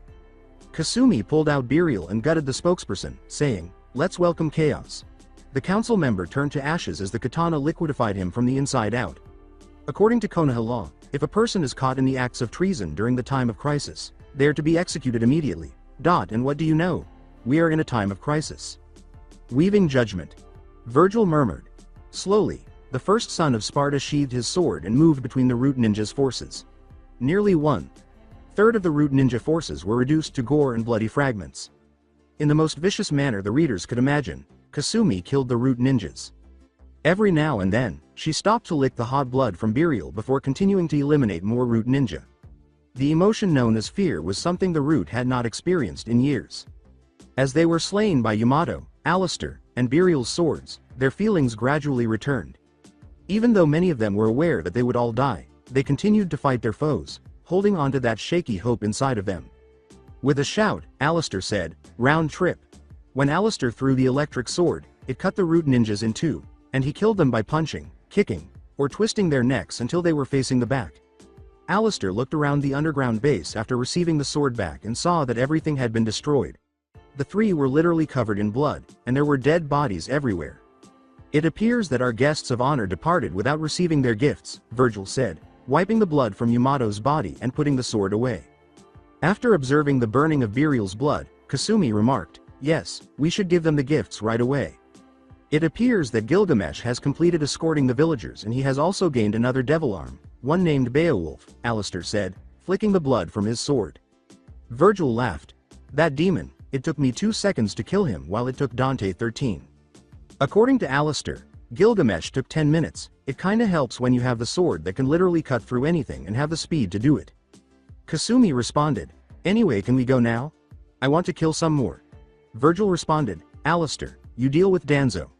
Kasumi, you deal with the 2 Root Ninjas that were closest to Danzo and I will handle the rest. The elders shouldn't be a problem." Kasumi replied, "What about the pink-haired bitch and her idiot husband?" According to Alistair, they are trying to move out of the village, but on the flip side, they are nearing the real Mi's location. It seems that Sakura is going to have a heartwarming family reunion. Force Edge.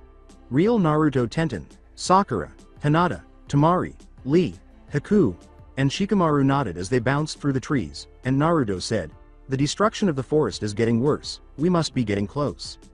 Naruto replied, "Shit, we are being followed, by 9 ninja, sound nins." "You go," Shikamaru said, "because you are the most powerful of us to stop Gaara." Hinata responded, "Shikamaru.san, Lee.san, Haku.san and I will stop the Auto Nins." Hinata. "Chan, Shikamaru, exercise caution," Naruto said. "For Hinata, you too." Shikamaru explained his plan to Hinata, Haku, Lee, and Shikamaru as they swerved away. "Temari, what can you tell me about your brother?" Naruto asked as he and Tenten made their way through the trees. Temari responded, "He finds great pleasure in fighting strong opponents such like yourself and Sasuke, since he is the only one to actually wound him. His insomnia is caused by the Shukaku to make him stay awake, partially to the fear that the demon would consume him if he fell asleep."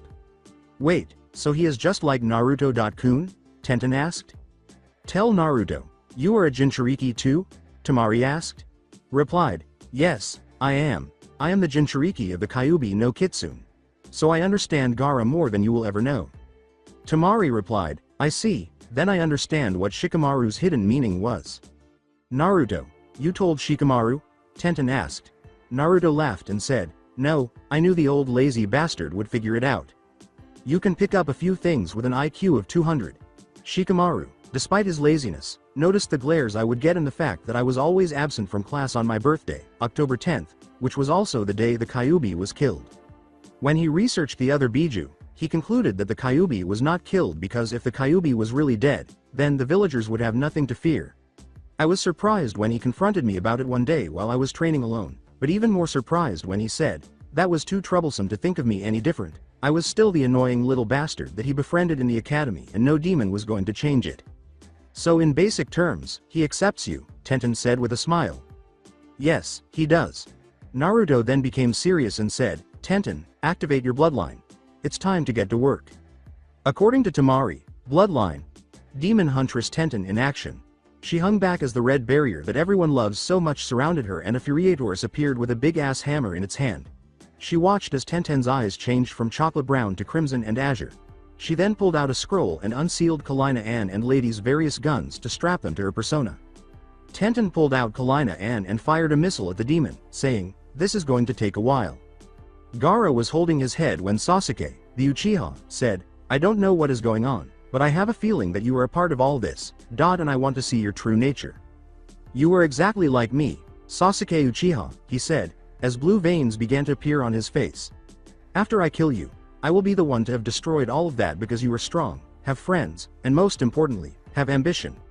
Only then will I be able to survive and feel alive. Suddenly, Suna Jinchuriki dropped to his knees and began to transform. His right arm changed as the sand gourd fused with it, changing his right side. When he slowly glanced up at Sasuke, he was unnerved by what he saw. Gaara's right side was a little larger, drool gushed from the corners of his mouth, his sclera was entirely black, and his right side of his face was tan with blue veins scattering across it. His eyes suddenly opened, it was the same amber eye that Sasuke had seen in Gaara's sand globe, with an inverted star and 4 dots in the corners. Now come and make me feel alive, Gaara said. After Gaara squatted, Sasuke became uneasy, and his eyes widened as the monster that was Gaara materialized in front of him in a matter of seconds, his demonic arm ready to strike him. "Uuahhhh," screamed Gaara. When the smoke cleared, it became clear that the arm did more than just graze Sasuke's shoulder, as it smashed downward and caused some trees to break under the pressure. Sasuke hid behind one of the trees, which had huge holes in the sides. Is he a monster? Are you scared of me, Uchiha Sasuke? Exclaimed Gaara. Do you fear that I even exist? He recalled Gaara's statement that they were the same and followed the same path. The path of wanting to fight someone strong in order to prove their existence. When he thought back to the day he discovered Sasuke and Kakashi training. When he recalled his brother kneeling among his deceased clan members as a defenseless child, Gaara exclaimed, What's wrong? Do you fear me? Has your fear conquered your hatred and desire to kill? What's the point of your existence, Uchiha? Sasuke? Come on over and confront me if you want an answer? Sasuke slowly stood up and made the hand signals for Chidori as Gaara announced his challenge. He reasoned that Itachi had purposefully left him alive because he didn't want to feel bad about killing our family. No, my family. I am here to hunt him down and kill him for the sake of the Uchiha clan's honor because he picked me to be the Avenger. Sasuke moved out into the open, thinking, Gaara, thank you for reminding me of my purpose, and now with this Chidori, I will show you that my purpose for living is stronger than yours. The two opponents leapt at each other, Chidori versus demonic arm. As the Chidori burned in his hand and Gaara became aware of the sound of his jutsu. Gaara's demonic arm was nearly cut in two by Sasuke's Chidori, and he screamed in agony before things took a turn for the worse. His scream of agony gradually transformed into a wild laugh, and he said, I see. So that is what it was. The reason I was so excited. I just received the response. It's this pain. What gives me a greater existence is defeating a man who is strong enough to harm me and destroy him entirely. Sasuke grinned madly at Gaara, as though he was relishing this perverse joy of sparring. More. I want more. Gaara laughed. To Sasuke's surprise, a tail also emerged from his rear end as his arm reformed back. Then Sasuke thought, what the devil is he? Gaara leaned back and clasped the branch with his arm and tail, saying, here I come. He keeps changing his form. With his newfound speed, he launched himself at Sasuke, and Sasuke thought, he's faster than ever. The Jinchuriki threw his arm, and the claws sprang outward to grab on several branches like hooks, and launched himself at Sasuke again after Gaara missed and plowed through the branch he was on. When Gaara turned around, he saw that Sasuke had leapt up and planted himself on the branch above the one that had been decimated. I would have been dead without the Sharingan, Sasuke thought. He flipped through hand signals and said, Kaden. Gukakyu no Jutsu. I can't use Chidori because the tournament was my first one and I just used the second one a few minutes ago. Using his arm as a shield out of instinct, Gaara yelled, die. Gaara slammed into Sasuke, causing the Uchiha's back to crash into a tree, creating a huge crater. Is this all your purpose means to you? Gaara taunted, as Sasuke swore inwardly, damn, fire doesn't work on sand, it looks like Chidori is the only way. Then allow me to reveal to you that you are weak. Your hatred is not strong enough, so you are too soft. The Ichibi Jinchuriki went on, the power of hate is the power to kill, which is the power of vengeance. Sasuke instantly thought of Itachi Uchiha when he heard those words. My hatred is stronger than yours. In a whisper, Sasuke said, shut up. But Gaara went on with his tirade, saying, you know what that means? Sasuke jumped at the boy and made the Chidori explode in his hand, saying, it means that you are weaker than me. Damn it, the curse mark, I can't move, was the Uchiha's thought as Sasuke's Chidori started to move away, but then he used the cursed seal of heaven to make the Chidori come back to life and rip Gaara's arm to pieces. Naruto yelled, calm the fuck down, as Gaara's arm reformed once more and he charged at the numb Sasuke, but something else occurred. He landed on the tree branch after kicking Gaara in the head. Damn it, Sasuke, you pick a bad opponent to mess with, Gaara snarled at Naruto after being launched into the trees, shattering them in the process. Get Sasuke out of here, Temari. Chan, I'll take care of Gaara. Naruto, said Sasuke, don't get involved, I'm fighting this. Coldly, Naruto said, stop talking, I'm trying to save your life, and you don't want to kill Itachi, so this isn't the time to argue.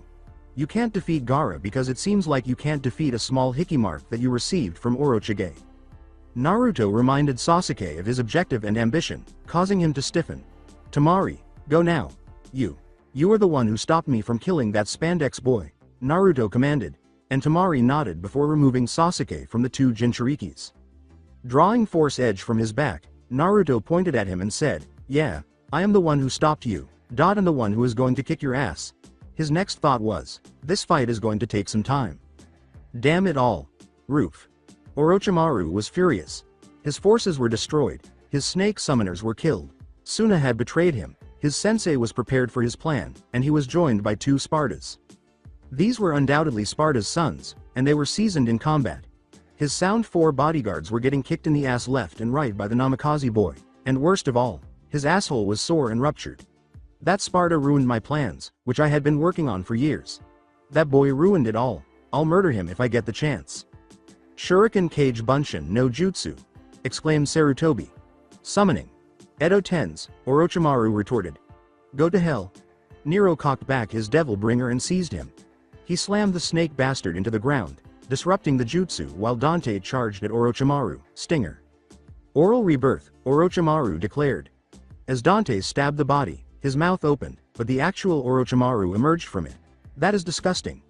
Ninpo. Seneashi, Dante said, and Orochimaru drew his arm forward without responding.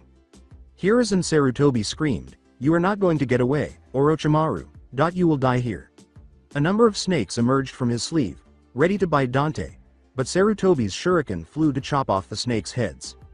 As he dodged Sarutobi's Karyu Enden no Jutsu, Orochimaru swore in his mind. Nero then used Red Queen, but Orochimaru blocked it with Kusanagi, which he pulled out of his mouth. Dude, is there nothing about you that makes them happy? As he grabbed Blue Rose and attempted to shoot the snake bastard in the head, his neck grew longer and attempted to bite Nero's neck. Dante fired at him with Ivory, forcing Orochimaru to back off slightly, but Sarutobi called forth the Monkey King Enma.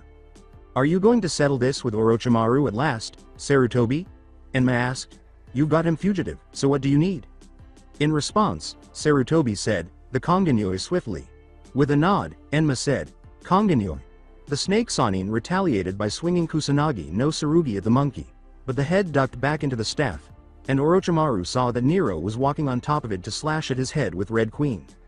The Monkey King transformed into a black and yellow staff, which sprang toward Orochimaru. Dante slashed Orochimaru in two as he ducked, but the bastard refused to die and used the Gathering of the Snakes technique to reunite his two halves. "Geez, this bastard doesn't want to die at all," Dante remarked. Nero nodded, and the two triggered the Devil Trigger, which caused Orochimaru to perspire. "Nero, let's step it up a notch, I am tired of playing with this bastard." "Orochimaru, you will perish here," said Sarutobi, holding the staff between them. At this point, Orochimaru made the wise decision to say, "Fuck my life." It took some effort on Lucifer's part to battle the Sound Four. He was aware that they were a worthy enemy because their curse mark was equally as strong as Sasuke's. Furthermore, they appear to have had experience with it, but he was aware that such power, particularly that of Orochimaru, came at a terrible cost, indicating their desperation. As if he were a fencer, Lucifer brandished a spectral sword and said, "On guard, Mouseier." Around Lucifer, Saken, Jirobo, and Kitamaru charged at him. Terenkyaku. Kitamaru screamed, "Kumo Shibari," and spit out a web that traps Lucifer, but he smirked and substituted Jirobo for him at the last second. Lucifer dodged the kicks by jumping over it into Kitamaru. Lucifer appeared in front of Kitamaru and stabbed him with the rapier, saying, "Ah, sorry, you got the wrong person, but thanks for playing, please accept this consolidation prize. You are a damn nuisance, goodbye, spider. Man. Penetration." Kitamaru tipped over with a huge hole in his stomach and was killed with a horrified expression on his face. Lucifer replied, "Damn, this kid was annoying as hell, now I am stuck with fat ass and two head." Lucifer exclaimed, "You have to be kidding me, there's a level 2. He saw Saken and Yukon transform into ogre like creatures, each with a single horn on the other side of their head. Saken yelled, "Yukon, wake up now, we are going to level 2.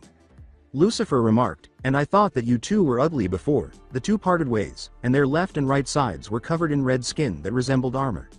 Saken and Yukon ducked under the swords as Lucifer yelled, "Splash." Then Lucifer yelled, "Discipline." The swords sprang toward Naruto and repositioned around him, forcing Saken and Yukon to back away from Lucifer. "Bondage!" Lucifer angrily exclaimed. Saken was immediately surrounded by the swords, which pierced him without hesitation. With a sly smile, Lucifer snapped his fingers, destroying Saken. "Saken! You bastard! I will kill you!" yelled Yukon. "Just, you first, double penetration," said Lucifer. Yukon tensed as he searched for Lucifer. He discovered that he was unable to feel his legs behind him.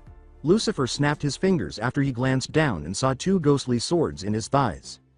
Yukon watched as he collapsed to the ground, bleeding to death as his legs were ruined. "You know, I could let you suffer, but I won't do that at all, so I will let you experience my new move, Orgasm," Lucifer said as he made his way slowly to Yukon. Lucifer produced numerous swords and hurled them into the air. When Lucifer tipped his hands down, the swords exploded on impact, destroying Yukon as they hovered over his body. Lucifer walked menacingly toward Jirobo, who was still ensnared in Kitamaru's web. "What are you? You are not human," Jirobo said. Lucifer replied, "Who knows? I am not even sure myself, but I will tell you. I am half human and half devil. I am Naruto Uzumaki Namikaze Sparta, remember that. I will see you in hell." After pulling out a kunai and stabbing Jirobo in the throat, Lucifer turned to face Tayuya's unconscious body and embraced her. Lucifer put on his devil trigger form and sprinted toward his house, saying, "I better take her to my house, and tie her up before she just tries to kill anybody." Shikamaru, Hinata, Haku, and Lee were engaged in combat with the 9 sound ninjas in the forest. To prevent harming the others, Shikamaru dealt with one and separated him from them. Haku used her Makio Hyosho to eliminate 2 of the sound nins. After the genin were split up to fight their own battles, Hinata triumphed over her 2 rivals. Fortunately, Sakura and Lee were still engaged in combat. The 4 were experienced shinobi at the Chunin level. "Kaden! Housenka no Jutsu!" yelled the girl with the bubblegum hair as the 4 attacked Sakura and Lee. "Konoha Shofu!" Lee exclaimed as one of the 4 scattered under the tiny fireballs. Given that it was Lee's enhanced leg, the blow caused the shinobi's neck to snap up, and he died as a result.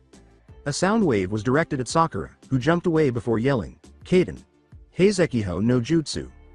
As her two opponents charged into the attack, she blew ash out of her mouth and then clicked her teeth, causing the ash to explode and instantly kill them. She yelled, "Lee, I am going ahead, can you handle it here?" According to Lee, "No problem, Sakura." Chan. The sound ninja said, "My name is Reppu, I am your executioner." Sakura moved through the tree, and Lee blocked the kunai that Reppu was aiming at. Taking hold of his hand, he tossed him over his shoulder. Reppu got up and dragged Lee down to him. He then stepped into Lee's stomach, causing the green beast to fall to the ground. "Time to die," yelled Reppu as he stood up. Lee shielded himself with his arm, and his eyes grew wide. Then it happened. Reppu was blinded by the green light covering his arm, which stopped him from attacking. After the light had gone out, Lee was startled when he looked at his arm. His nails were sharpened to a point, and a metal alloy covered his arm. His right leg responded exactly the same way, as he could see when he looked down. Lee reflected, "How is this possible? Wait. Kasumi Chan gave me this power. Thank you, Kasumi Chan," he thought, clutching his fist. "Let's see what this youthful power can do." Lee lunged at Reppu and leapt into the air, punching him in the face with his right arm, sending Reppu flying backwards. Before his back struck the tree with a massive crack, the auto ninja crashed through trees. Lee responded, "What power? I will ask about it later." As Sakura, the kunoichi, walked through the trees, she thought, "I have to get to Naruto-kun and the others. I hope that they are." Then, a kunai suddenly struck her head, and she ducked behind a branch to avoid it. When she stood up again, her eyes widened in shock. "What the hell are you doing, Mom, Dad? You nearly killed me," she yelled angrily. "That was the point, Sakura," Daiki remarked. Sakura exclaimed, "What?" in disbelief. Sakari responded, "Isn't it obvious, Sakura? You moved out with that idiot uncle of yours, Kazuma, just because your views on the demon." Sakura's statement, "He is not a demon, he's Naruto Sparta, so what if he has Kyuubi inside him?" swiftly replaced the girl's surprise with rage. "How do you know about that?" asked Daiki. Sakura responded, "He told me about it. All this time I have hit him, spit on him, and he took it all with a smile just to make you happy. You don't understand that he saved our lives just for taking this burden." Sakari responded, "Bullshit, that demon will kill us all. You saw his transformation."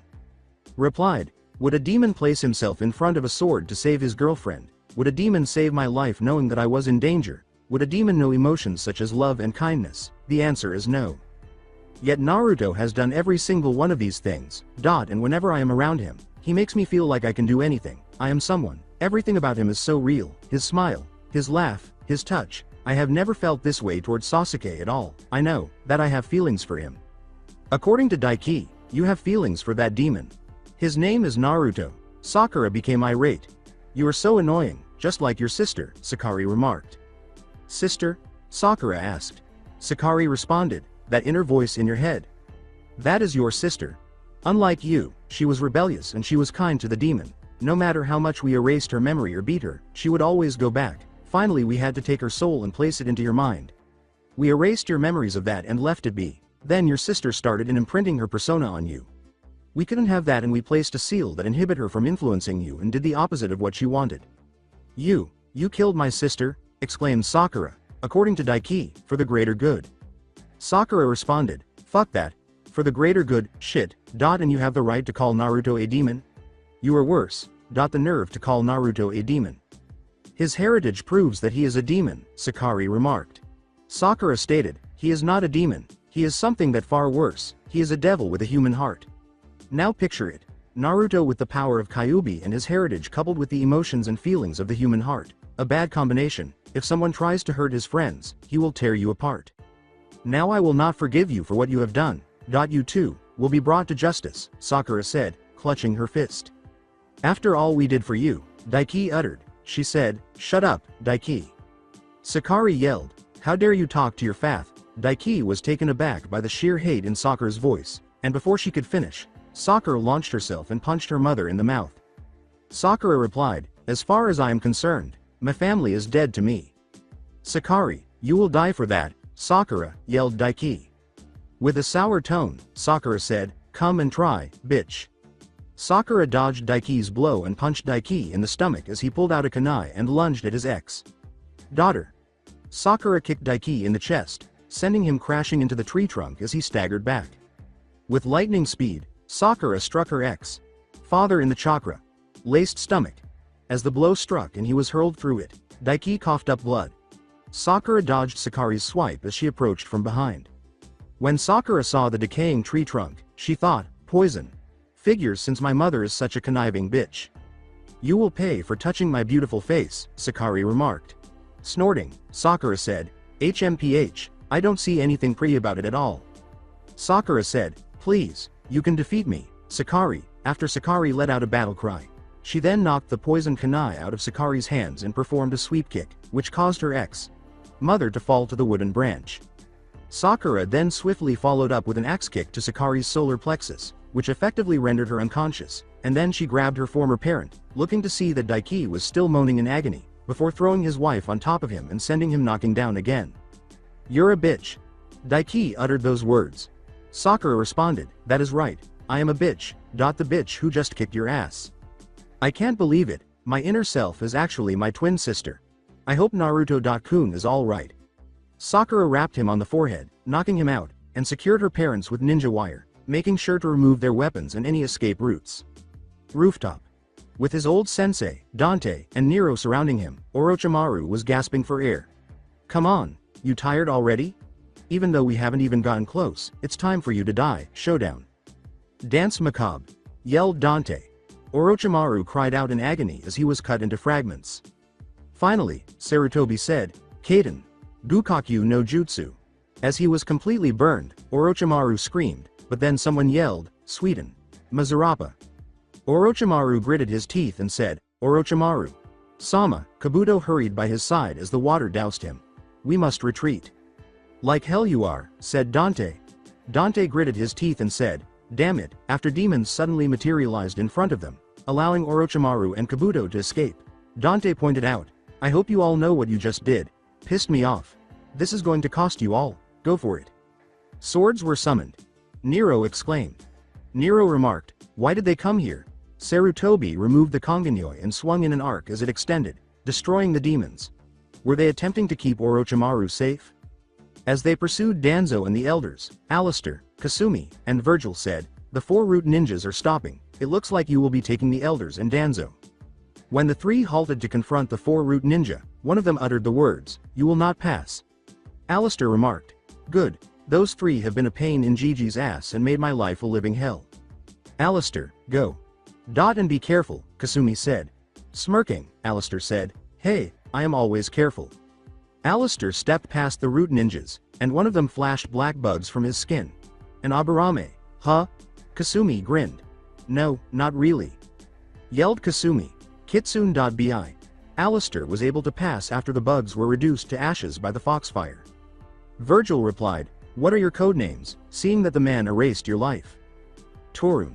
Said the Aburame. She said, Fu Yamanaka. Sai. Said the pallid one. The last one in the cloak said, Hio. Sarutobi mentioned that he planted a spy named Sai. Try to keep him alive, Kasumi whispered. I understand, Virgil replied. Accuse. You and I will take the woman, Torun said. Both Sai and Hio nodded, and the four launched an attack. Torun began by hurling a kunai at Kasumi, but she used burial to deflect them all. Sai, Hio, take the white-haired man. Don't underestimate them at all. Fu's mind was thrust into Kasumi's, who was grinning at the moment, and he was startled when he saw that he was standing on a river of blood. Suddenly, Fu appeared behind her and said, Shintenshin no Jutsu. When Kasumi entered the realm, he said, you know, going into a demon's mind is very bad, you don't know what kind of repercussions you might have. Fu attempted to swiftly release the jutsu, but Kasumi quickly cauterized the wound after cutting off his hand with burial. As she reprimanded him, Kasumi clicked her tongue and said, now that is not nice, barging into my mind and then you just want to go and leave. No, please stay a while. I will make you as comfortable as I can. Fu experienced a level of fear he had never experienced before in his life. Kitsune, made of blood, started tearing at his soul as he screamed in agony. Kasumi's eyes suddenly brightened and she said, well, that was fun. What did you do to Fu? Asked Torun. Kasumi responded, Let's just say he went into the darkest depths of my mind and he will never come out ever again. When Torun tapped Kasumi, who was curious about the technique, she felt a stinging sensation throughout her body for a minute. She looked at her arm and saw that the attack was on her cells. Damn you, Torun said, removing his gloves and shirt to show that his skin was darkening slightly. That explains the bugs, but having poisonous bugs is a very uncommon characteristic. Torun replied, impossible, those bugs are fatal, you should be in pain or dead. Kasumi responded, I am not human, I am a demon, ninjin. You have heard of me quite well considering your master thought that Naruto-kun was me. According to Torun, why? You're the Kyuubi no Kitsune. As she emerged behind him, Kasumi remarked, and that is not all, I am also, your executioner, she said, stabbing Beryl into Torun's heart, causing him to gurgle a little before he went limp from the internal burns of the Hell Sword. After Virgil touched Yamato, Sai grabbed a scroll and drew, Ninpo, Shoju Giga. As Hyo stepped in, 5 lions emerged from the scroll to confront Virgil, who arched an eyebrow at the tactic before dodging Hyo's blow and knocking him out with the sheath. Then, in order to return them to it, Virgil chopped down the lions. He saw that Hyo had returned to attack him, but he smirked as he sheathed Yamato. Hyo trembled briefly, and Virgil approached Sai while he was being dismembered. Sai, you are one of the Sandame's undercover agents, yes? With a phony smile, Sai said, hi. Virgil replied, very well, I will let you live, in the meantime, you will help us eradicate the sound ninjas that are lurking about. Hi, said Sai. Kasumi replied, well, that wasn't very fun, I guess I can settle for the sound. Alistair was advancing on Danzo and the elders in the meantime, and when he got close enough, he yelled, Danzo. Knowing that he would have to struggle to survive, the elderly man turned to face Alistair and saw his murderous eyes. Alistair turned to Danzo after swiftly approaching the elders and electrocuting them until they were unconscious. What can I do for you, 9 Tails? Danzo inquired. Alistair responded, you can start by surrendering or willingly be impaled by my sword. You will die, 9 Tails. I realized that I can't control you anymore, Sarutobi was a fool. You have power and yet waste it, Danzo said, pulling off his right side to reveal a bolt mechanism on his arm.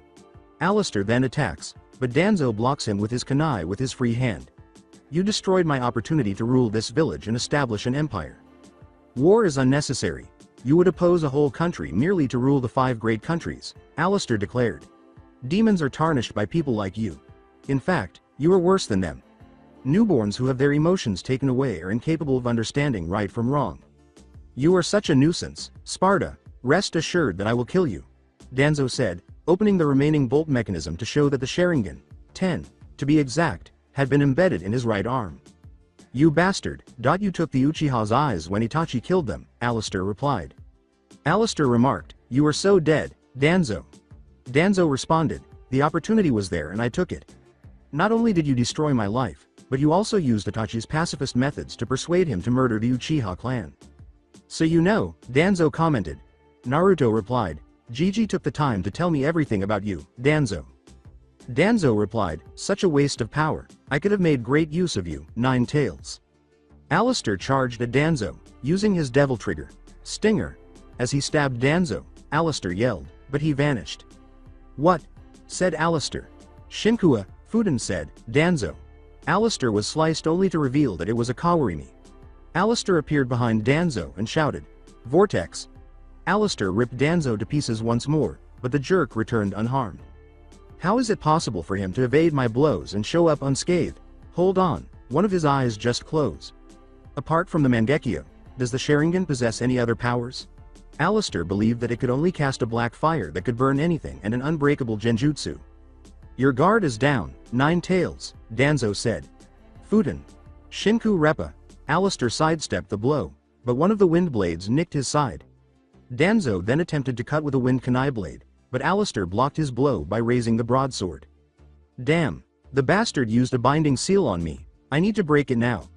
Danzo grabbed Alistair's neck with his Sharingan. Infused arm, but the half.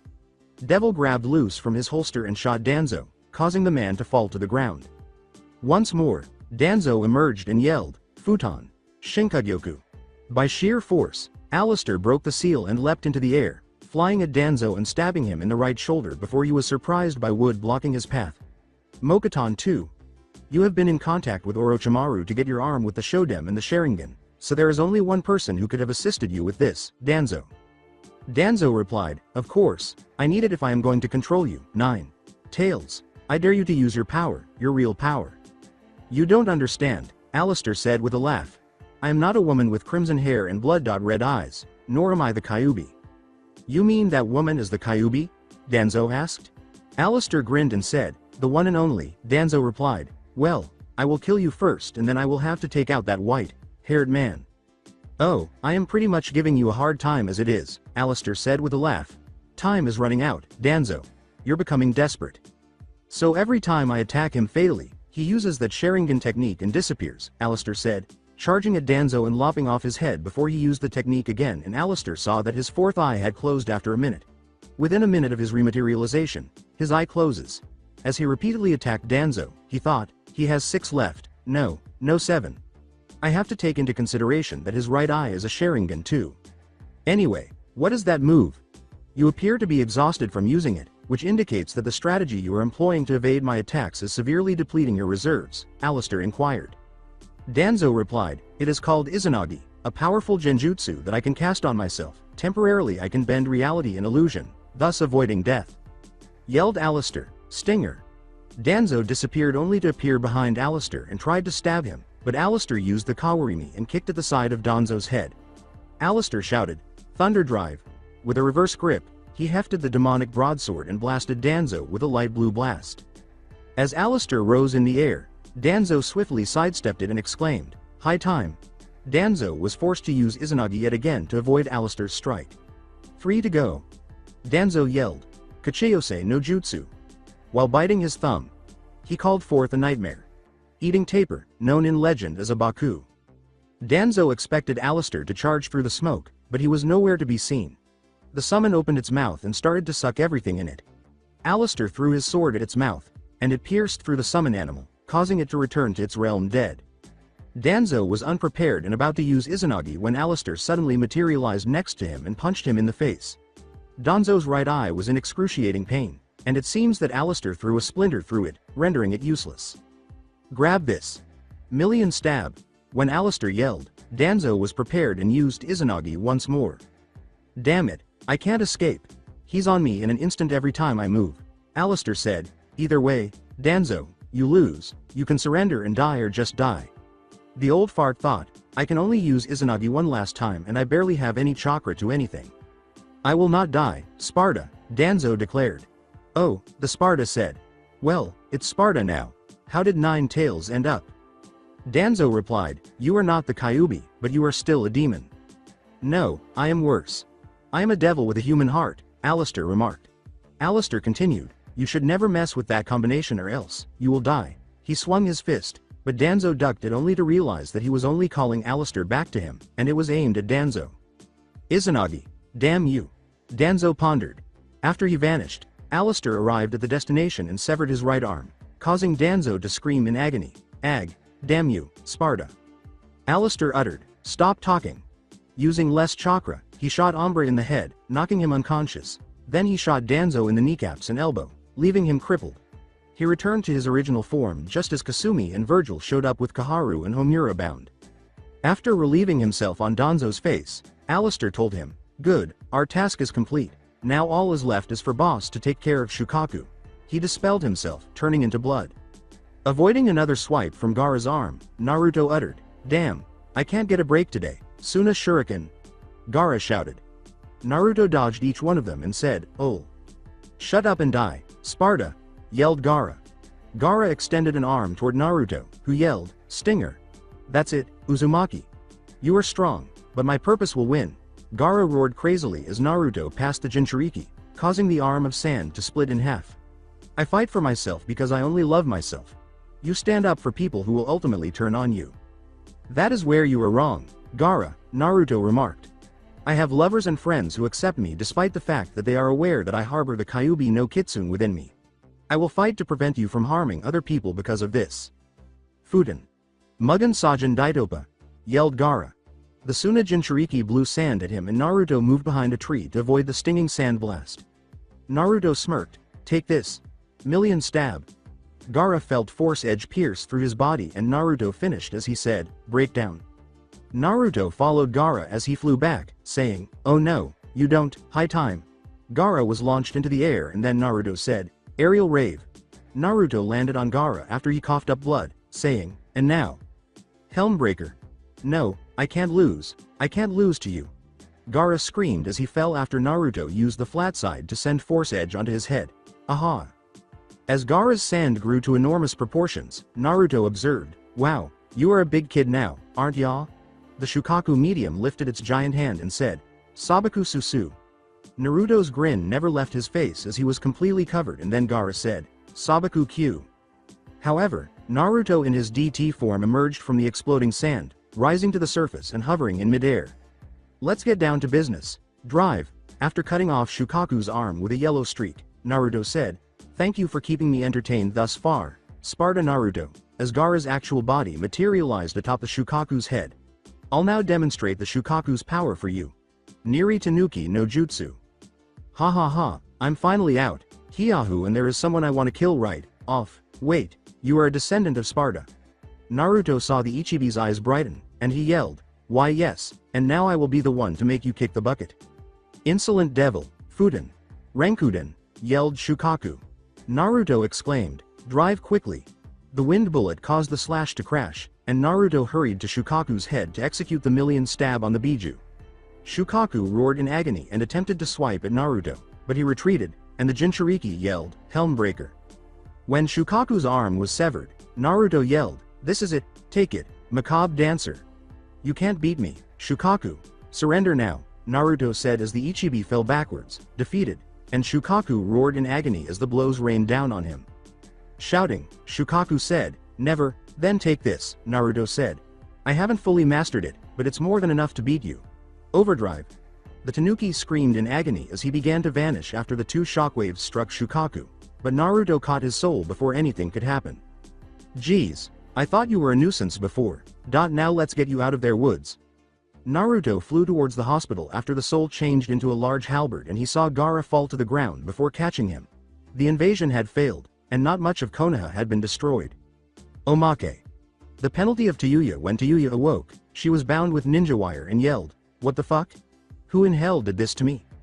Emerging from the shadows, Naruto said, "That would be me, Taiyu-chan." "Don't you, Taiyu-chan, me, you motherfucker," Tayuya said. "I swear I'll fucking kill you, so let me go now, damn it." "No," said Naruto. When she attempted to activate her cursed seal, Tayuya felt weak and said, "Why you, W? What the fuck did you do to me, you monkey humper? If you must know, this is a room where chakra is continuously being sucked out.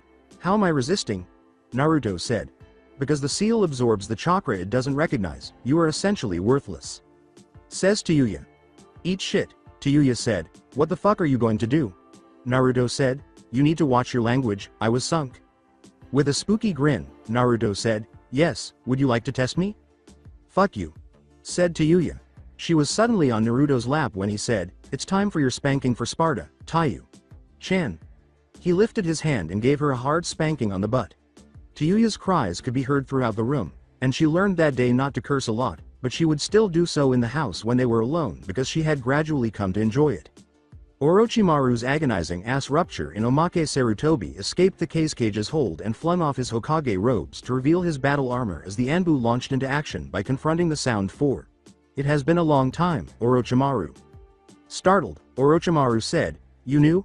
Sarutobi replied, "Of course, I knew. The Kazekage has never been interested in the Uchiha clan that much nor acknowledges Gaara as his own son." As Dante and Nero entered to join the Sandaime on the roof, Orochimaru watched. "Look here, Dante, a gay pedophile," Nero said. "You go help those Anbu," Dante said. "I see. I always wanted a snakeskin wallet. Orochige will be handled by the elderly man and us." "Okay. But first," Lucifer appeared behind Orochimaru with a huge pineapple. Orochimaru looked behind him, but it was too late. Naruto looked to see that the Anbu were being hard-pressed by the Sound 4's teamwork. It goes without saying that Orochimaru will no longer allow Kabuto to shove things up his ass after Lucifer shoved the spiky pineapple straight up his ass, causing it to explode and cause the Snake Sanin to scream like a girl. After Suna betrayed their ally, Naruto, Dante, Nero, Virgil, and Kasumi's combined efforts were able to cripple Otto to its knees, and within a few days, Konoha was back to her former self. Additionally, Naruto informed Sarutobi that they had saved Danzo's life along with that of his former teammates Homura and Kaharu. The others were immediately put to death. The five were charged with first-degree murder, kidnapping, illegal use of a disbanded faction, conspiracy with the enemy, use of Kinjutsu, contact with Orochimaru because of Danzo's arm and eye filled with Sharingan, and the Shoden's cells. Sakura formally reported that her parents were also involved in the conspiracy, bringing their battered unconscious bodies to the old leader. As his duty to Konoha and retaliation for Danzo killing his adopted brother Shin when he displayed emotion, Sai, the only survivor of the wiped-out route, was rewarded for his ability to track Danzo's movements and assist in convicting the old bastard. Since Gaara was able to sleep and maintain control over his complete defense thanks to a piece of Shukaku's soul that was reduced to a devil arm, Kankuro and Temari were able to rescue their younger brother from the grip of his own demon. Naruto believed that the halberd would not be appropriate in this situation, especially since there was no sand. Funeral. As though the sky were feeling sorry for Konoha's loss, it was pouring. Naruto, wearing his black funeral clothes, walked to the ceremony with Sakura, Sasuke, and Kasumi, while Dante, Virgil, and Nero remained at home. The half-devils were grieving for Konoha, but they didn't know enough about the specific comrades that Naruto knew. As they arrived at the summit of the tower, Naruto stood by Tenten and Kasumi on his right and left sides, respectively, while their families were moved in front and each ninja who had died had a picture with flowers on a table. The husbands and wives wept silently, and their kids clutched their pant legs. As usual, Kakashi stood in front of the memorial, remembering Obito, Rin, and most importantly, his surrogate father and brother, Minato Namikaze, while Hinata stood behind him to the left and Sakura took her place behind Naruto. Sarutobi stood next to the pictures and gave a lengthy speech in honor of those who bravely fought against the enemy. Jiraiya approached him from behind and asked, "Kakashi, how long have you been here?" 2 hours. Kakashi responded, "Actually I just got here. Naruto said me straight about moping around like that, it didn't suit me." "You're right, it doesn't suit you," Jiraiya remarked. "No matter how he approaches it, Naruto does have a way of changing people. Come on, we'd better leave or Sarutobi Sensei will be upset with us both." Nodded. "See you, Obito, Rin, Minato. Sensei. I promise I will see you once in a while." Returning to the funeral, Konohamaru questioned, "Why do people give their lives for other people, Naruto?" "Because everyone in Konoha is connected. We all have a bond, we trust each other. And there are important people that others want to protect, families, parents, siblings, lovers, and friends," Naruto said, turning to face the boy. "Whether by birth or accident, we support one another and develop those kinds of bonds, which quickly become stronger and stronger. People give their lives in order to prevent the destruction of those ties, which would lead to the collapse of order. Because he cares, Hokage. Gigi.San would give his life to ensure that everyone, including you and I, survived. This is why people trade their lives for death." The reply from Konohamaru was, "I think I understand what you were trying to say, Ni.San." Naruto was beaming. "Good, now Kasumi-chan. I am going to need you to hold me." Why? Said Kasumi. Due to exhaustion from fighting and creating the Chishio Bunshins, Naruto fell unconscious for 2 weeks. He stated, "Using the jutsu and devil trigger plus fighting over a few hundred enemies is putting a lot of strain on my body. I am basically running on adrenaline. So I will be passing out right about now." Tenten, Hinata, Anko, and even Sakura visited Kasumi and Naruto at the house, allowing Kasumi to keep an eye on him and repeatedly reenact what she was going to say to him when he woke up from his sleep. Soon after, Naruto woke up and discovered that Sarutobi had delayed the executions for him to witness. The Jinchuriki went downstairs and changed into his normal attire to meet Kasumi downstairs. Sakura confessed to the girls that she was also in love with Naruto, explaining that the altercation with her parents had made her realize her feelings for her bleached blonde half-devil. "Hello, Kasumi-chan. I noticed that you took a power nap. Where are all of you?" "Kin is with Anko to visit that girl you saved," Kasumi replied, the foul-mouthed redhead.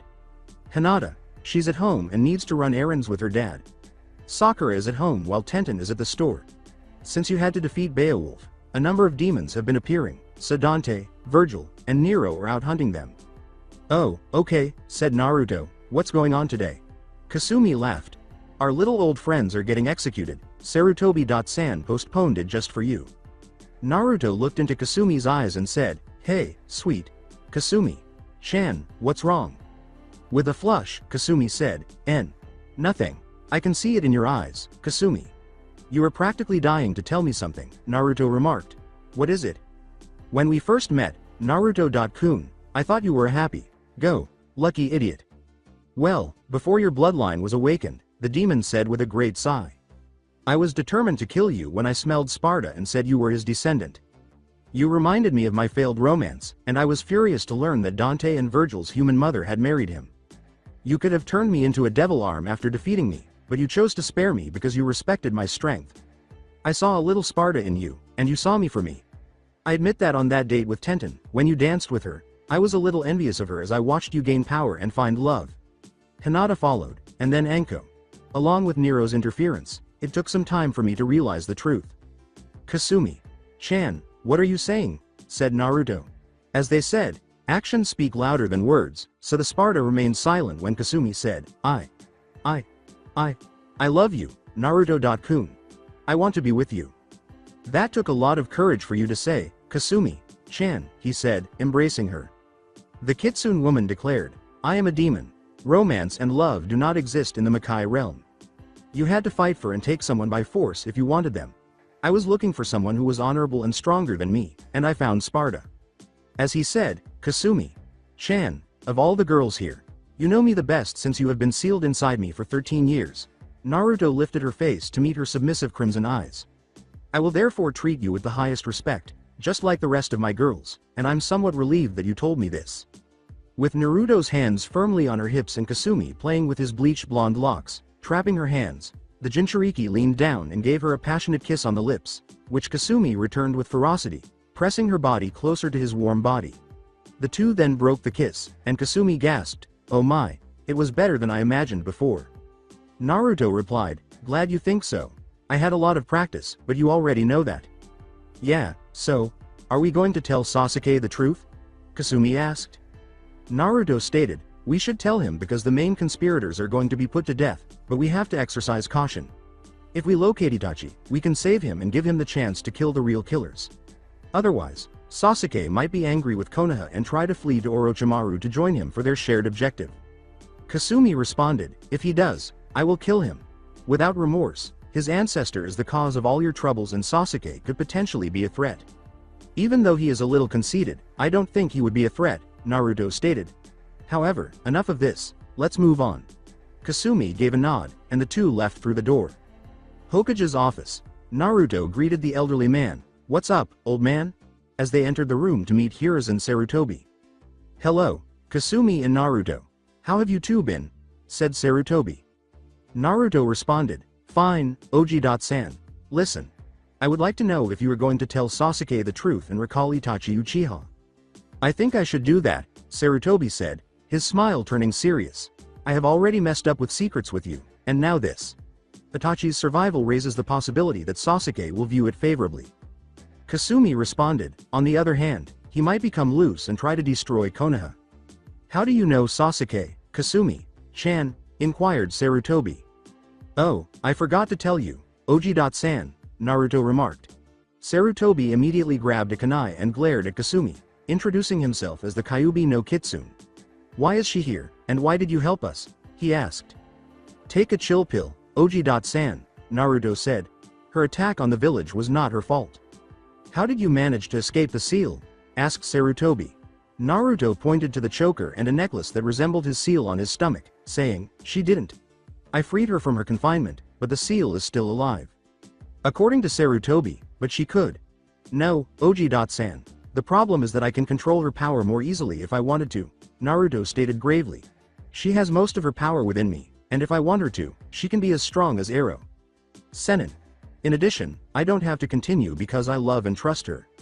But, said Sarutobi. Please, Hokage. Sama, Naruto loves the people in this village and I love him. The only way to hurt me is to hurt him. If someone stupid like the idiotic villagers attack him, that is the only way I will attack this village, Kasumi said. As long as no one betrays Naruto-kun or his allies, I swear to protect this village. After giving Kasumi a quick glance, the elderly professor turned to Naruto and said, all right, nobody will know about this except those that you, Naruto, and I trust. Do you get that? Says Naruto. Clear, Hokage.Oji.san. Do you want to tell me how your ancestors are here in the flesh while we're on that? Sarutobi asked. Rebellion, Yamato, and Red Queen are sentient blades that have been forged and enhanced with demonic energy by combining the blood with the molten metal, Naruto stated. Their spirits were able to materialize and return their bodies permanently when I used the Chishio Bunshin. What about Kasumi? The elderly Hokage inquired. Her case is different. If she is killed, she can return to the seal, but her body can last as long as she wishes it, said Naruto. Sarutobi continued. So we got the legendary devil hunter Dante Sparta and his brother, Virgil Sparta, once known as the Black Angel, including the services of Kasumi Uzumaki. Uzumaki? Kasumi asked. I might as well give you one of his names if you are going to marry him someday, Sarutobi said. Because he must reconstruct the Sparta clan. Although you have killed countless people that I knew and loved, your eyes tell me differently. That you were telling the truth about that, Sarutobi said as Kasumi's eyes glowed with happiness. Who was able to control you, may I ask? With her teeth clenched, Kasumi uttered the cursed name, Uchiha, Madara. What? Sarutobi's eyes widened in surprise. He would be at least 100 years old, so that isn't possible. At the Valley of the End, he was vanquished. He lost at the Valley of the End, Kasumi said. He was able to survive for some reason, even though the battle was really intense and I was there to help him voluntarily at the time because he asked for my help. Despite having only one Sharingan, he was able to control me because it was more powerful. Stronger Sharingan? Asked Sarutobi. We conducted research on Itachi Uchiha, and we had to break into Sasuke's house to discover his clan's secret history, Naruto stated. Itachi would tell him about Sasuke's strength, just as he feels about him. The Mangekyo Sharingan is its name. This is what Sarutobi said, Mangekyo, Sharingan. The second level of the Uchiha clan's cursed bloodline, Kasumi stated. You have to murder your best friend in order to accomplish it. Sarutobi continued. So Itachi did kill Shisui Uchiha. And it was perfect considering her was loyal to the Uchiha clan also. There are 3 known techniques that the Sharingan can use, Kasumi stated. The first is Tsukuyomi, which is an unbreakable genjutsu, but I think that someone with Sharingan or Uchiha blood can defeat the genjutsu. Amaterasu, a black fire that can burn anything that man knows, is the second. Not even the most powerful Suiden jutsu can put out the flames. The final one is called Izanagi, Naruto remarked. Danzo used this technique against me when I fought. It enables one to temporarily change reality. You can even avoid death's embrace, but every 60 seconds, the eye closes, forever and darkens, so it was a bitch who was fighting it. Sarutobi responded, you mean that once you use Izanagi, the eye becomes blind and useless? Kasumi responded, correct, the same thing happens with Amaterasu and Tsukuyomi since Itachi has used it multiple times, which means you can grow blind gradually. So, how can Madara use Tsukuyomi on you? Asked Sarutobi. Naruto replied, according to the Uchiha history on the wall, Madara had a brother named Izuna Uchiha. The two were both the strongest and killed their closest friend to get the Mangekyo Sharingan. Soon Madara was blind from using the Mangekyo Sharingan and he took his brother's eyes to replace his own eyes, giving him the third level of the Sharingan, the Eternal Mangekyo Sharingan. Kasumi continued, but since he is the only one with this level, there is little known about it. The only one that we know is that if you should get the level, you will become immortal and it must be your sibling to get it from. Sarutobi responded, so that is why Itachi kept Sasuke alive to get the Eternal Mangekyo Sharingan, but the history of Madara Uchiha was lost to the Uchiha clan except that he died fighting my mentor Hashirama Senju, the Shodai Hokage. Naruto responded, I don't think so. There is the possibility that he might have encountered Madara Uchiha and to gain his trust, he convinced that his plan was to take Sasuke's eyes when he was stronger. Saying, that is true too. Therefore we still have to treat Itachi as an enemy for the moment. Now then. Karasu. An Anbu wearing a crow mask materialized next to the Hokage's desk, saying, Hi, Hokage. Sama.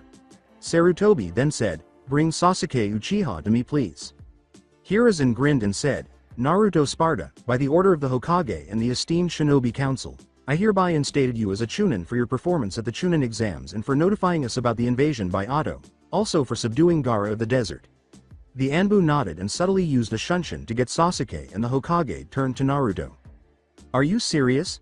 Asked Naruto. To paraphrase Sarutobi, like a heart attack. Replied Naruto, old man, you know that you are too old to be saying that, don't scare me. Sarutobi laughed. I am joking, Naruto. But yes, you are now a Chunin, which means you will be leading teams into battle, Plus you had practice using those skills to help us win the invasion against Orochimaru and his Auto Ninja forces. Naruto replied, I can't take all of the credit. Gaara was weaker than I was because of his previous fight with Sasuke twice. Sarutobi responded, that may be, but Sasuke-san is too volatile to be a Chunin right now and it is not a good time to tell him that you are a Chunin or else he will get jealous of you. Unexpectedly, Karasu and Sasuke Uchiha entered the room. The Uchiha questioned, Dobi, what are you doing here? And who is this woman here? N. Kasumi Uzumaki looks like she is about 19.20 minutes old. Naruto responded, this is Kasumi, one of my concubines since I fall under the Clan Restoration Act just like you and the reason I am here is the same reason you are here. The Anbu obeyed and closed the door as Sarutobi made a hand signal. Karasu, thank you. Can you please step out of the room for a moment? Sarutobi asked. After a brief flash of light blue on the walls, doors, and windows, Sarutobi said, sound silencing seal, your father made this when he was married to your mother, Naruto. Replied Naruto, and I have a typical feeling on what it was originally for too. After a brief chuckle, Sarutobi turned to face Sasuke and said, I wanted to let you know about something for a very long time. Says Sasuke, what is it? According to Sarutobi, the truth behind the massacre of your clan. Sasuke replied, what? I already know the truth. My brother Itachi killed the clan to prove his strength. With his Mangekyo Sharingan. The Hokage responded, that is correct, your brother did kill the clan. But not on his own whim. He was ordered to do so. What? Sasuke exclaimed, you ordered to kill my family, my clan. Sarutobi replied, no, I didn't. My former teammates Homura and Kaharu along with Danzo, a rival of mine back in my younger days managed to grab my seal and gave the order to your brother. Danzo knew that your brother was traumatized by the Third Great Shinobi War and became a pacifist. He loves Konoha more than he loved the clan. When the Kyuubi no Kitsune attacked the village, people became suspicious about the Uchiha clan. Sasuke was furious. Why us? We were loyal to the village, is that why you secluded us from the village? Sarutobi responded, to keep both sides happy, yes. You were given your privacy and people's suspicions died down a bit. Soon the rumors of your clan attempting a coup d'etat came to our eyes. I tried to compromise with your family while the advisors used Itachi's pacifistic nature to spy on your clan. Sasuke replied, so. The advisors were the ones who ordered my family to be killed. Why wasn't I told about this? Sarutobi responded, for two reasons, Sasuke-san. The first was that you were too young to understand. You were already power hungry at the age of 7, plus you were stubborn as your father. Therefore at any time, you would have refused to believe. The second was that Itachi made me promise not to tell you and to look after you in his place. The elderly Hokage let out a sigh and kept. If I had not, Danzo would have made a move on you, making you into an emotionless shinobi and Itachi threatened him literally to kill him or he would use the truth behind the Uchiha massacre to discredit Konoha. Sasuke replied, so, my brother didn't kill the clan on his own whim, but why did he save me? Naruto replied, that is the thing, Sasuke. Your brother loved you too much. He could bear killing your aunts and uncles. Even your father and mother, but he couldn't bear to kill you. You were supposed to be eliminated along with your clan, but his heart was too soft when it came to you. How do you know this? Asked Sasuke. Naruto stated, like Itachi, Danzo was a threat to my family as well. He has tried so hard to discover the secret behind my father's legendary jutsu, the humiliation. According to Sasuke, but Itachi, his eyes were cold. The Hokage replied, Sasuke, your brother was the best in Anbu. He was able to hide his emotions so well that nobody knew the true side of him. You were the only one that he could show his true side. Now that Danzo and my former teammates are branded as traitors, making me able to execute them, Itachi will be able to come back. As Naruto put it, but, there is another thing. What? Said Sasuke. Naruto responded, there is a possibility that you will still have to kill him, Sasuke. But Itachi is innocent. Said Sasuke. The Jinchuriki responded, that may be true and everyone would accept it because of the power the Uchiha possess, but your brother has so much blood on his hands that he can't bear the guilt of that he killed his own clan to save peace. You were chosen to be the scapegoat from his pain. Killing him will mean that you will become a hero of Konoha. Like my father said in his letter, you are his living legacy. Sasuke remained silent for a while, believing that everything had been destroyed. He still knew the kind older brother from his early years, the one he had vowed to kill. Itachi and the clan were killed by members of Konoha's own council, and the man who killed them was not primarily to blame for his loneliness. So what say you, Sasuke Uchiha? Naruto's voice interrupted Sasuke's reverie. Sasuke stated, everything that I believed was a lie. My brother was a martyr, my family was destroyed and I have not gotten any stronger at all. Naruto replied, yes, you have, Sasuke. You were the first one who wounded the untouchable Gaara. The Uchiha responded, that is not a big thing, I didn't defeat Haku. You did. I was afraid to face Orochimaru when he disguised himself as a Kusa Genin, but yet you were able to fight him with your strength. You defeated Neji and I was never able to finish my match against him. Though I wouldn't admit in the open, but I couldn't defeat Gaara in my state either. Naruto replied, that was back then because you relied on your own strength. Your strength is high, Sasuke, but the strength in numbers is better. I drew strength on the bonds I hold. From my lovers, my friends, my teachers and my comrades. You had no choice but to believe that you had to carry the burden of the Uchiha clan's honor to kill Itachi and relied on yourself. Just like Gaara. Hate doesn't make you strong, Sasuke. It is love that makes you strong. If your clan was still alive and Orochimaru was trying to get a child, you including the clan would defend him at all costs. Love, said Sasuke. Naruto stated, despite that you were a jerk back at the academy, everyone respected you for your power. I chose you as my rival back at the academy because you were everything that I wanted to be. Cool and talented, a true prodigy. Love and friendship make people do anything to save someone precious to them just like you did when Haku was aiming for me. Sasuke replied, I have a lot to think about, Hokage. Sama, Naruto. But I want one thing. I want to execute them. The three of them. The Hokage replied, retribution was inevitable, you will get it, Sasuke. An eye for an eye. Later that day, everyone in the village gathered in the courtyard where several criminals had been put to death. Danzo Shimura, Sakari Haruno, Kaharu Utatane, Homura Mitokado, and Hiruzen Sarutobi's teammates were scheduled to be executed today.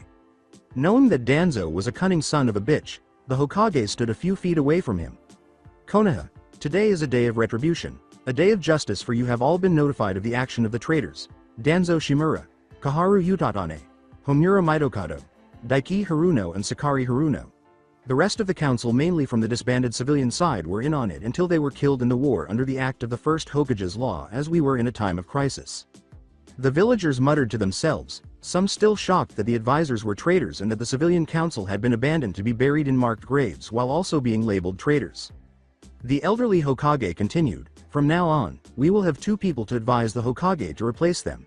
He turned to Kaharu Utatane and said, Kaharu Utatane, you have been found guilty of treason, breaking the Sandame's law and conspiracy.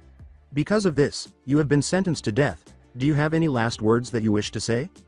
You are an idiot, Sarutobi. That's so, called boy is dangerous and soon you will be killed along with the rest of this village without us, the elderly woman said, casting a scornful glance at her former teammate. Homura Mitokado, you have been found guilty of treason, breaking the Sandame's law and conspiracy. As a result, you have been sentenced to death. Do you have any last words to say? Sarutobi said, ignoring her tirade, before turning to face Homura. Homura turned around and said, I have nothing to say but this. Konoha will fall without our advisement. You are too soft, Hiruzen, and that is your weakness. Daiki Haruno, Sakari Hinata. Haruno, you both have been convicted of first-degree murder, unapproved sealing, treason, and conspiracy. Do you both have any last words? Hiruzen said, nodding. Thank you, Homura. Daiki replied, yes, tell that demon whore that used to be my daughter that I disown her from the Haruno line. Sakura, who was among the audience, was taken aback by her father's word choice. She was not allowed to use the Haruno name because she was disowned from the family. Sakari looked for her ex-daughter's face to see the fear in her eyes, but she was never able to locate it. When Sakari discovered Sakura smiling, the worst part was that Naruto was also grinning and standing next to her. Sakari let out a scream. You demon whore, that is what you are. Not my fucking daughter. I should have put a loyalty seal on your body to make you fuck the Uchiha instead. I preferred being a demon whore than to betray my friends and family for power, Sakura roared back with pride. Sakari would yell at her until Sarutobi put a seal on her back that would silence her screams, protecting both his own and the Inazaka clan's ears. Then he turned to Danzo.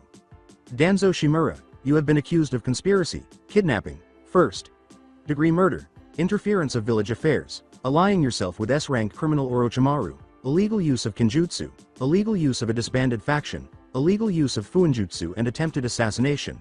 Do you have any last words? Danzo turned to Sarutobi in the crowd. So it has come to this, Sarutobi. I never did become Hokage at all, it was my dream to become the leader of this village. But, now I am discredited, you have won. Hiruzen Sarutobi.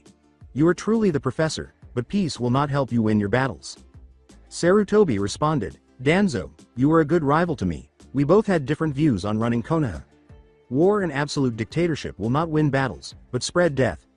Peace can't stop battles either, but it will give us time to have a composure together and live together in harmony. Danzo laughed. You are a fool, Sarutobi. One of these days you are going to die without a successor. Sarutobi chuckled and replied, You are right, I was close to death, until a couple of friends saved me from the Shinigami. I have chosen a successor already. One of my own students. That buffoon, Jiraiya? Danzo asked. The reply from Sarutobi was, No, Tsunade of the Sannin.